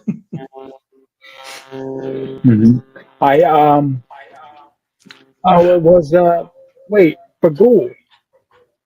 Huh? Bagul. There it is. Yeah, it was, and it was weird because you see Vincent D'Onofrio had that role that seemed to me like a glorified cameo where he's like the professor who kind of fills them in on all that. Yep. Oh no, he's I mean his role, I mean his role is important, but what's so funny about his role is that it does play more as a glorified cameo, but it plays literally at the moment where it's like, oh, hey, I gotta tell you something important. Oh, did I not tell you something important last time? I'm sorry. You'll be fine. Yeah. It won't be fine. That last call? No, not after that. Not after that last call, especially. No. And it is one of those great little horror movies that, I mean, I love the fact that it kind of snuck up on me. Yeah. Where it was very much Well, like, wait, what is this? And it was made for next to nothing. Yeah. And it wasn't what I was expecting either, like in terms of what the movie was going to be. Like you know, I thought it was like a straight up little demon bagul killing people left and right, Yeah, whereas instead, he's more like the puppet master of everything. he really is. And, even with the demon in it, the demon maybe gets 15 minutes of screen time. Yeah. Yeah, not a lot. Yeah, and it's painted more starkly than normal horror movies. And part of that is because it's not, and you brought this up, like a lot of the focus doesn't end up around the demon. Like, I wouldn't say the demon is secondary, but the demon very much plays into kind of the madness. And I think it's almost kind of meant to mirror the dad, the writer, as far as like, Ethan Hawke, because he's kind of consumed with this whole idea of writing this book after having 2 failures and trying to figure out, where the book really is. Like, it's almost kind of like this journey of madness. And I've always appreciated those kind of movies because it's always unique to watch characters kind of fulfill this arc that makes them go in a very bad light. Definitely not where they should go, where you'd want them to go. But then you're kind of front and center. And the crazy thing is once he kind of has that formidable run-in where he has no, where he has no choice but to, cut bait or he kind of comes to, if you will, as to what he should be doing. And it's great that he finally reaches that point. However,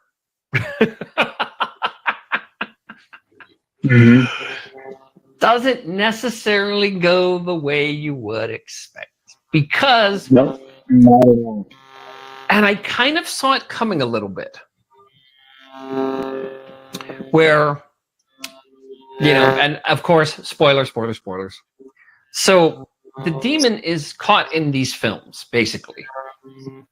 Now, continuing to play them brings the demon forth, but doesn't release him until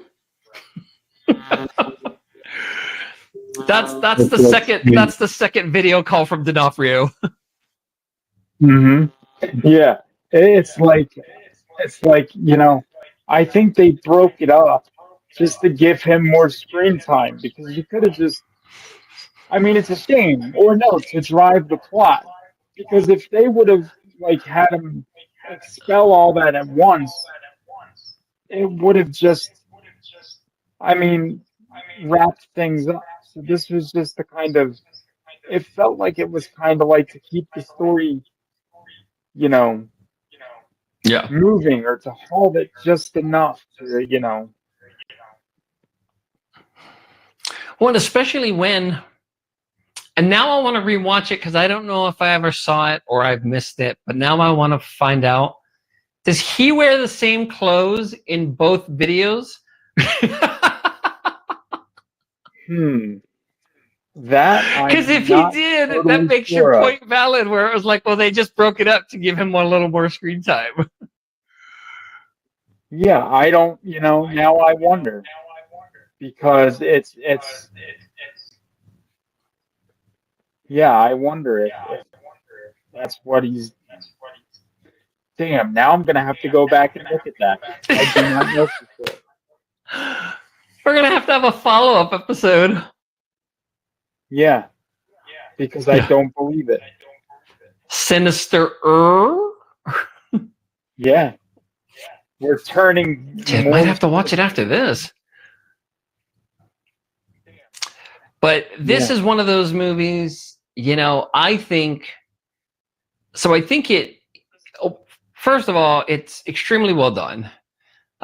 This is kind of part of Ethan Hawke's little comeback venture, because around that time he was starting to be in more movies again and being more noticed, and kind of came more to the forefront. So he had on kind of the heels of this, he had a bit of a resurgence, which has kind of kept going in its own way. And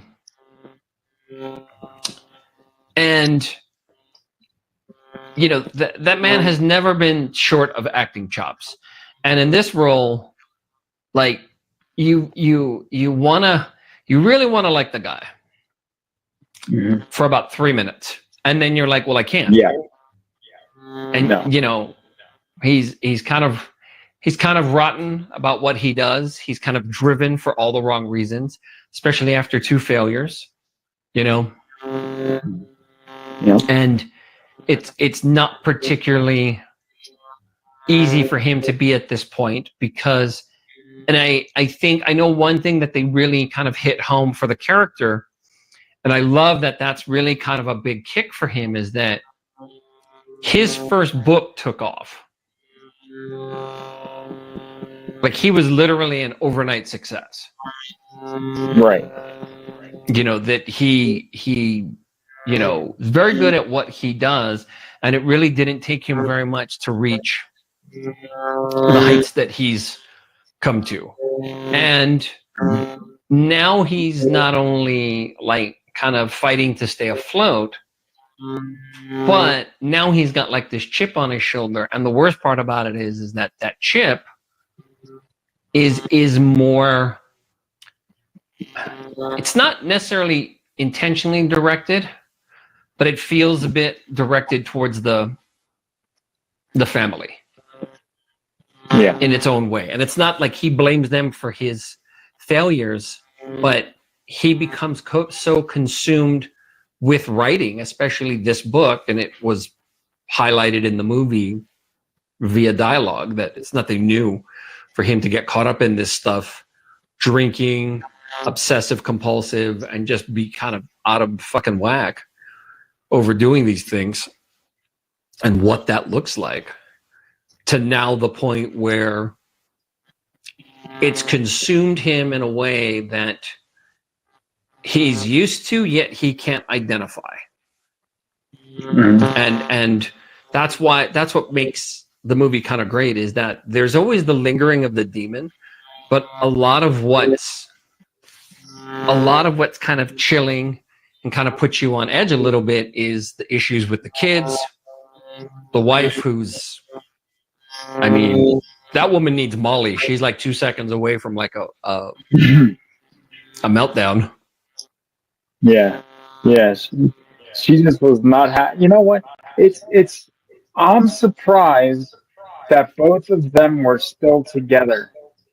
Like, I thought that marriage would have dissolved a long time ago. And I'll tell you, if it didn't end up the way that it did, I'm sure that they would have not lasted much longer. No, they seemed like they were on the ropes. Yeah, definitely. And it was really weird because, and it's not a miscast. I know what it's meant to be in reference to the story.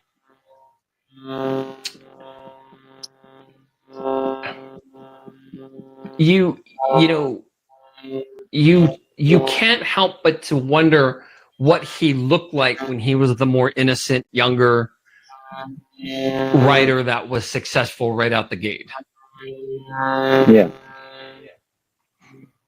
Well, he looked like he looked like he did in the Before trilogy. Yeah. Well, Well, and the I bring that up because the wife just seems opposite of him, and not just like opposite, but just in the sense of like, that motherly kind of vibe. And I get the whole point is he's supposed to be consumed, but there are moments it's like, I mean, you hit it right on the head. It's like, why did she not just leave yet? Yeah. I mean, you would think, especially because obviously he's done this type of thing before, where he's moved them into places where Yes. horrible events have taken place. So, what she knows his MO. Why is she still there? It's like, are you a glutton for Yeah. punishment or what? I don't get it. I mean, she got to be a glutton for punishment or something. Yeah, she definitely is. Yeah. Or he's like good in the sack or whatever. Well, she just keeps flashing back to the before trilogy, Ethan Hawke. And she's hoping that one day she can bring that Ethan Hawke into the then present day. But unfortunately for her, neither of them will make it to that point. Right. Yeah. Yeah, that movie. And I know, so I don't know if you've seen it, but there's actually a sequel to this. I actually saw that in the theater. The sequel? I didn't hate it. Yes. I didn't realize it had a theatrical release. Oh, it did. It did. Because I didn't see the first in the theater, but I saw the second in the theater. And I didn't hate it, but it definitely wasn't on the level of the original. So is it worth, okay, and I don't want to use the term mucking through, because one, it's short, and two, I know some movies take a minute to get cooking, get going. Is it worth it, really? Because I tried for about 15 minutes to watch it, and I couldn't do it.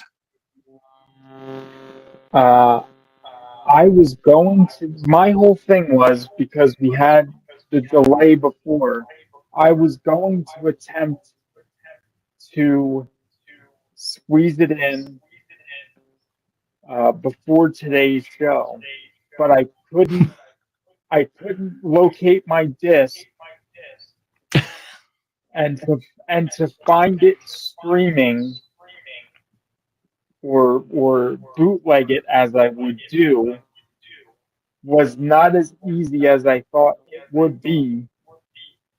So I wasn't able to squeeze the second one in for this show.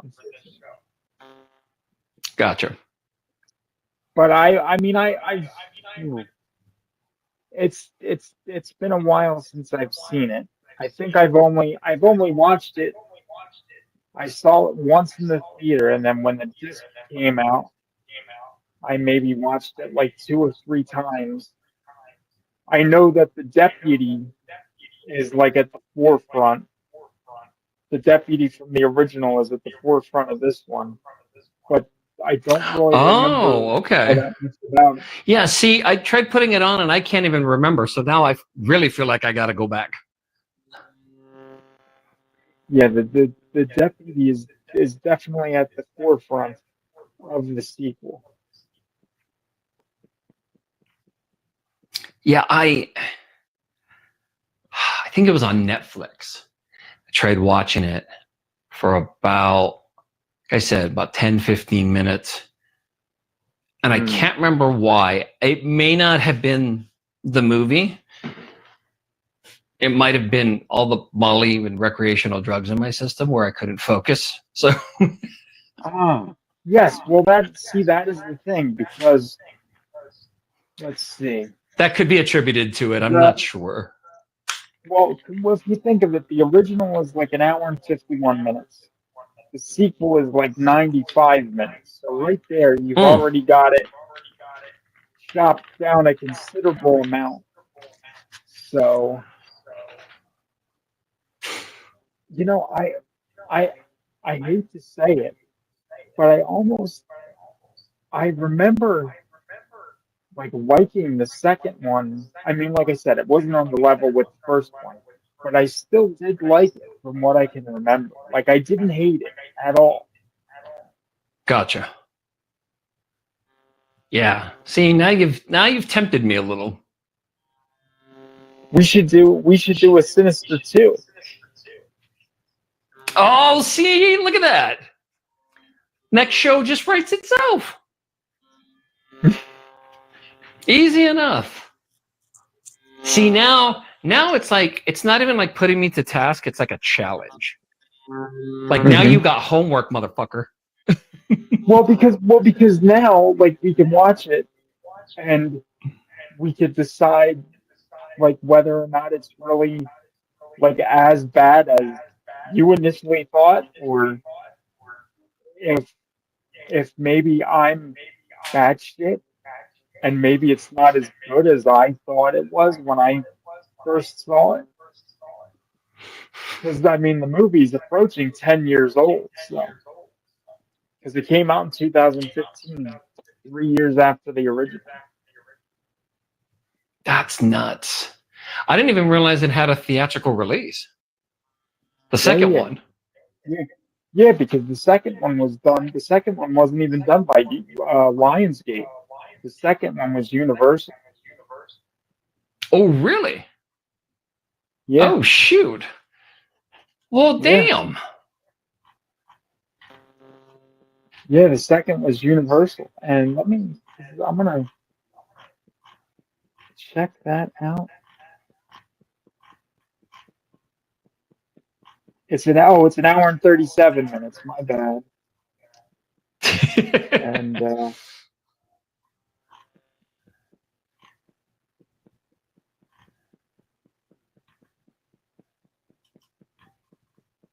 So Scott Dickerson co-wrote it. yeah, I want to say that I thought he was involved in some way. Yeah, I know it's somebody else that directed it.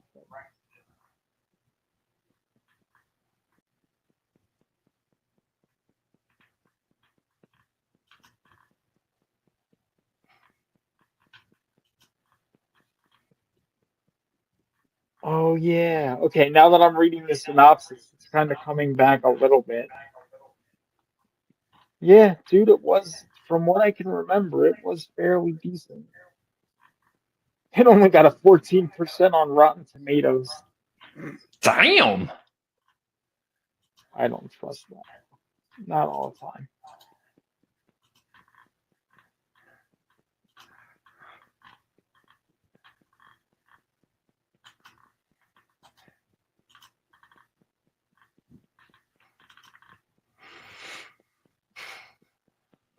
Yeah, no.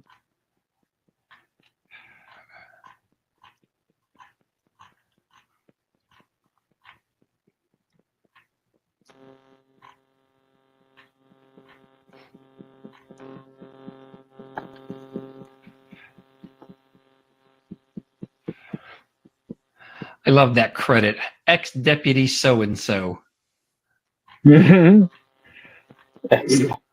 Yeah. He's like, can I That's be actually pretty your funny. deputy so and so? Yeah, that is. Yeah.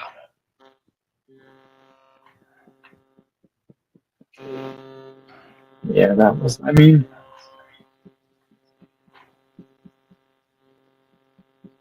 yeah, I was surprised too because, well, like when it came out and Universal was behind it, aside from Lionsgate, I was kind of like, okay, how does this happen? That's weird. They just get the rights to be able to make one. They did that with Hellboy too.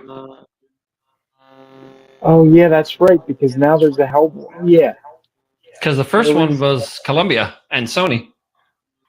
Oh right, right.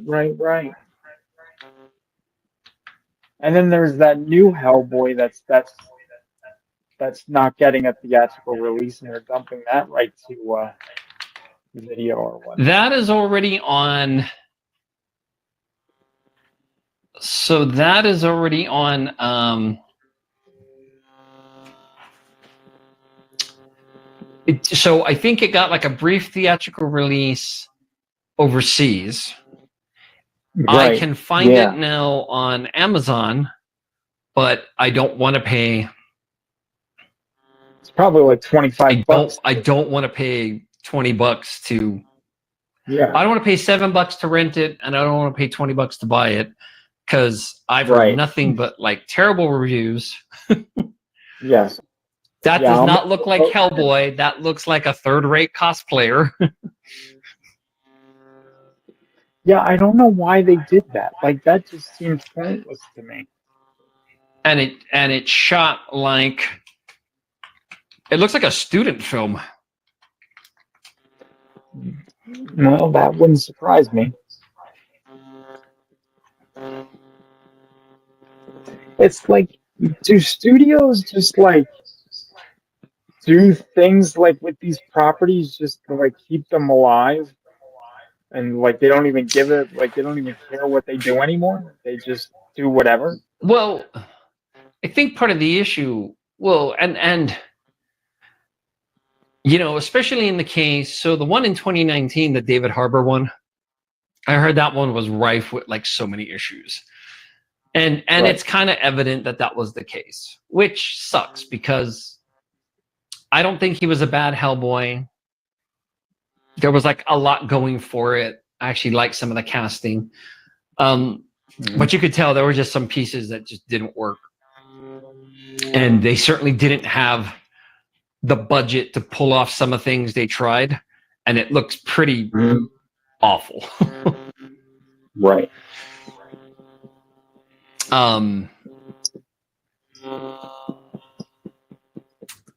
Especially is apparent in when he's trying to kill like these ogres, and it looks bad. But this new one, and it's a story. So the Crooked Man is actually a pretty awesome storyline. The problem is though, is you still need a budget to make it work. Like that actually tracks. You know, that's actually supposed to mean something. Because like, yes, you want to keep costs down and not spend what you don't have to. But if you're making something like Hellboy, you actually have to make the effort. And a lot of that effort comes financially. So I haven't brought myself yet to buy or watch this new one. I'm sure I'll stumble across it and watch it at some point, just because, like I said, it none of it looks really that engaging. And the guy playing Hellboy, the makeup is just bad. Yeah, I saw pictures and I'm like, damn. Didn't you have like a second and go, hey, is that what's it called? Is that like test makeup? It's like, no. No, they decided to go with that. Yeah, they went with it, and I thought that was a good idea.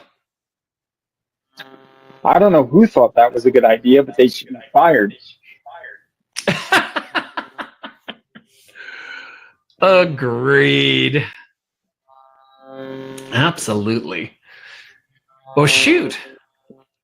I guess I got my assignment for next time.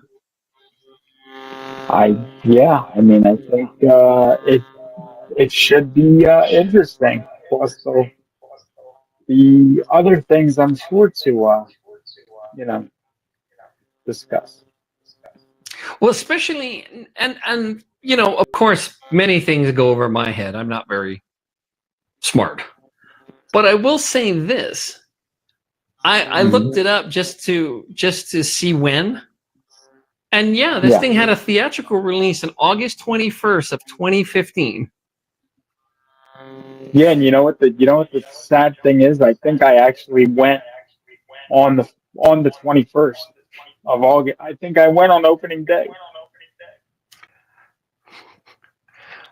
Was there anybody in there? Probably a few people, I think. Because I went. If I went, because back in those days, if I went on opening day, I went earlier in the day, so it probably wasn't so Gotcha. crowded. So, but yeah, it'll be interesting to revisit that after all of these years.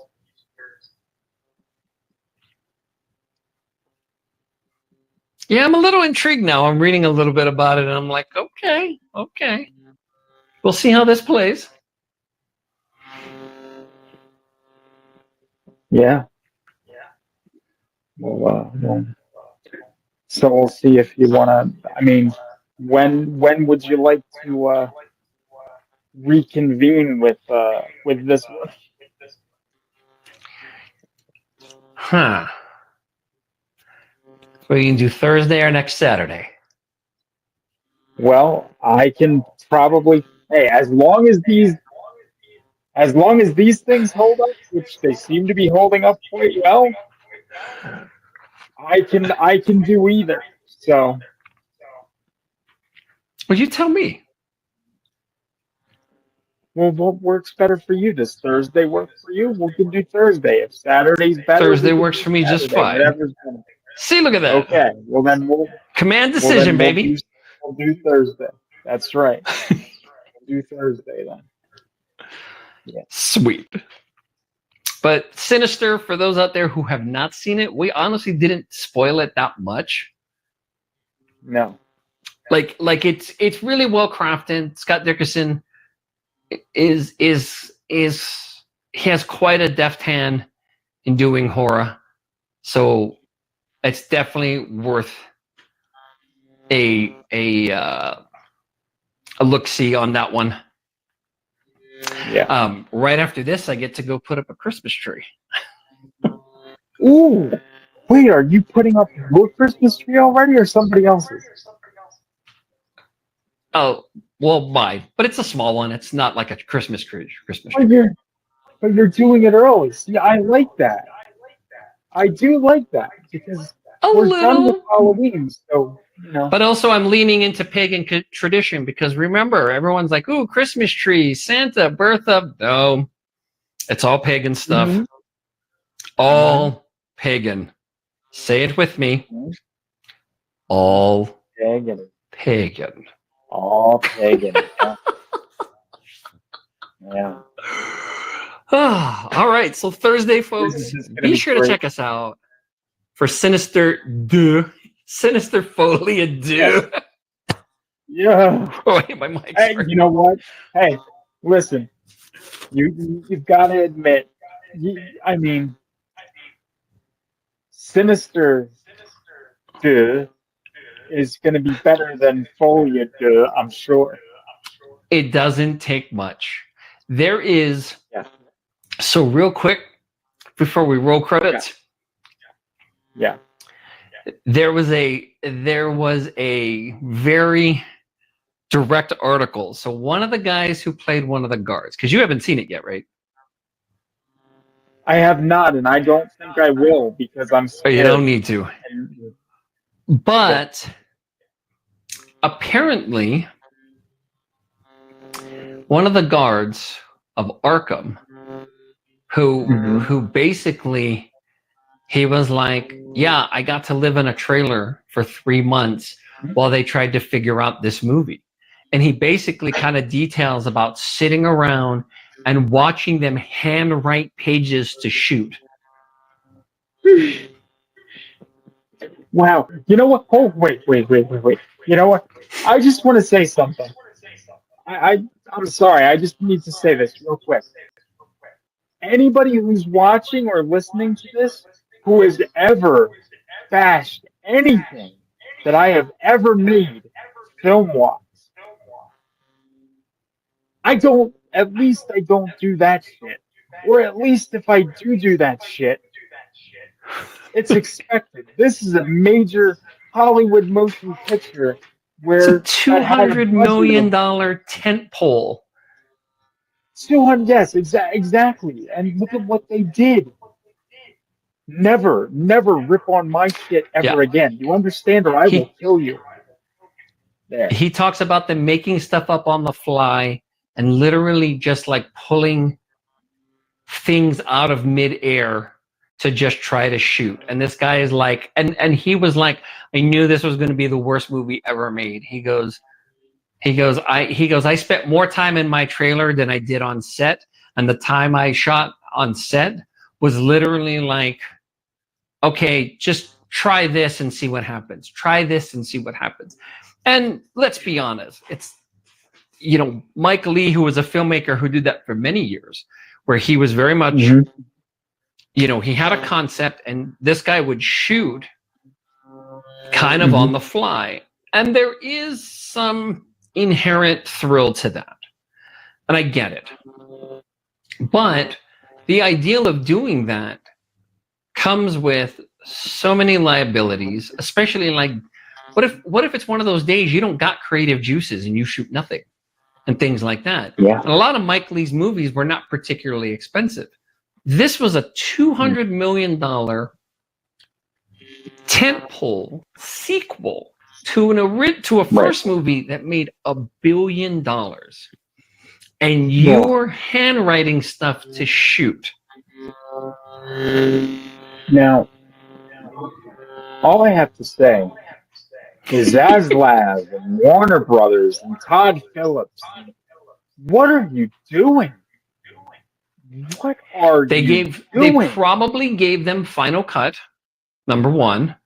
Number two, because when you reach a certain point with that stuff, because think about how long it took for us to just get to where a sequel came out, and not even with just the pandemic alone, but also the strike. So you had a lot of stuff going upstream, but some of these movies end up with release dates long before the movie's even completed. So at some point, Tom Phillips probably got final cut. Joaquin got a lot of money to come back, which is interesting because it feels like the movie isn't even about him. And got Lady Gaga in there. Huh? Yeah. Did you hear that? It's so blaming. It makes sense now that the movie now for the huh? They're blaming Joaquin Phoenix for the failure of it. There's lightning. What? They're blaming Joaquin Phoenix for the failure of you do it. Oh, of course. Yeah, I'm not surprised. Apparently, he had an ideal that came from a dream, and once again, it's like it felt like. Here's my 2 cents, and it starts to make more after watching it and then hearing stuff about it. It sounds like Warner Brothers. So it sounds like it was pitched, but it sounds like Warner Brothers probably contractually pushed the sequel. Yeah, and in doing so, and they're not the first studio to do that, and not the first time it happened, because they famously did that with Batman Returns, and ended up with a lot of egg on their face, where Tim Burton actually left Warner Brothers for a minute. But when you're just looking at the other side, you're not even realizing how the machine is going to work, and you just okay, let me throw a bunch of money and get this done. Let me get this knocked out. Let me do this. They're not that worried about what goes into the cake mix. And then the next thing you know, you have like these accounts of like, yeah, we were just sitting on set and they were just coming up with shit. Like they weren't sure where they were going to go character-wise. They weren't sure what they were going to do with the script. They've already started blowing all this money and the clock was ticking. It makes sense now that the movie would feel so disconjointed. Because it really does. And I mean, honestly, It doesn't even make sense. And now, having watched that second movie, I feel like it diminishes the shine of the first movie. Well, I'm sure, and that's why I'll never watch it. Yeah. Don't. There's a couple good things where you're like, okay, that stands out. That's awesome. But the juice ain't worth the squeeze. Not even close. I mean, yeah, it doesn't seem like it. Not at all. Not at all. Yeah. But now we're gonna go from Folie à Deux to Sinister Deux. Sinister, dude. Sinister à Deux. But no, I'm looking forward to it. Everybody who joined us, thank you. Morgan, you're still there. Well, technically you are, technically you're not. Yeah. His comment is still Actually, I checked on YouTube, and you should see on YouTube, it's like, no, ding, ding. So, but now I can't connect the comments. I don't know why. I guess because we're already started. I don't know how the hell that works. I'll figure this shit out one day. I'll figure it out one. It's just absolutely. crazy. So, but Thursday, those who are here tonight, thank you so much. Be here Thursday. We're gonna do Sinister Deux. I want to see if I can find like a premiere party for it, because it's so crazy it went over my head and it had a theatrical release. I mean, it had to have some sort of a premiere. Maybe nothing too huge, but it had to have something. No, it probably didn't have anything crazy, but so yeah, cool. I'm looking forward to it. Yep. Yes. Well, I guess until then, I'm gonna hit end stream. Now, I have the outro set to play when I hit end stream. So let's see. When I hit end stream, will it just end the stream, or will it play the outro? And then nobody knows. This is going to be exciting. We're going to find out right now.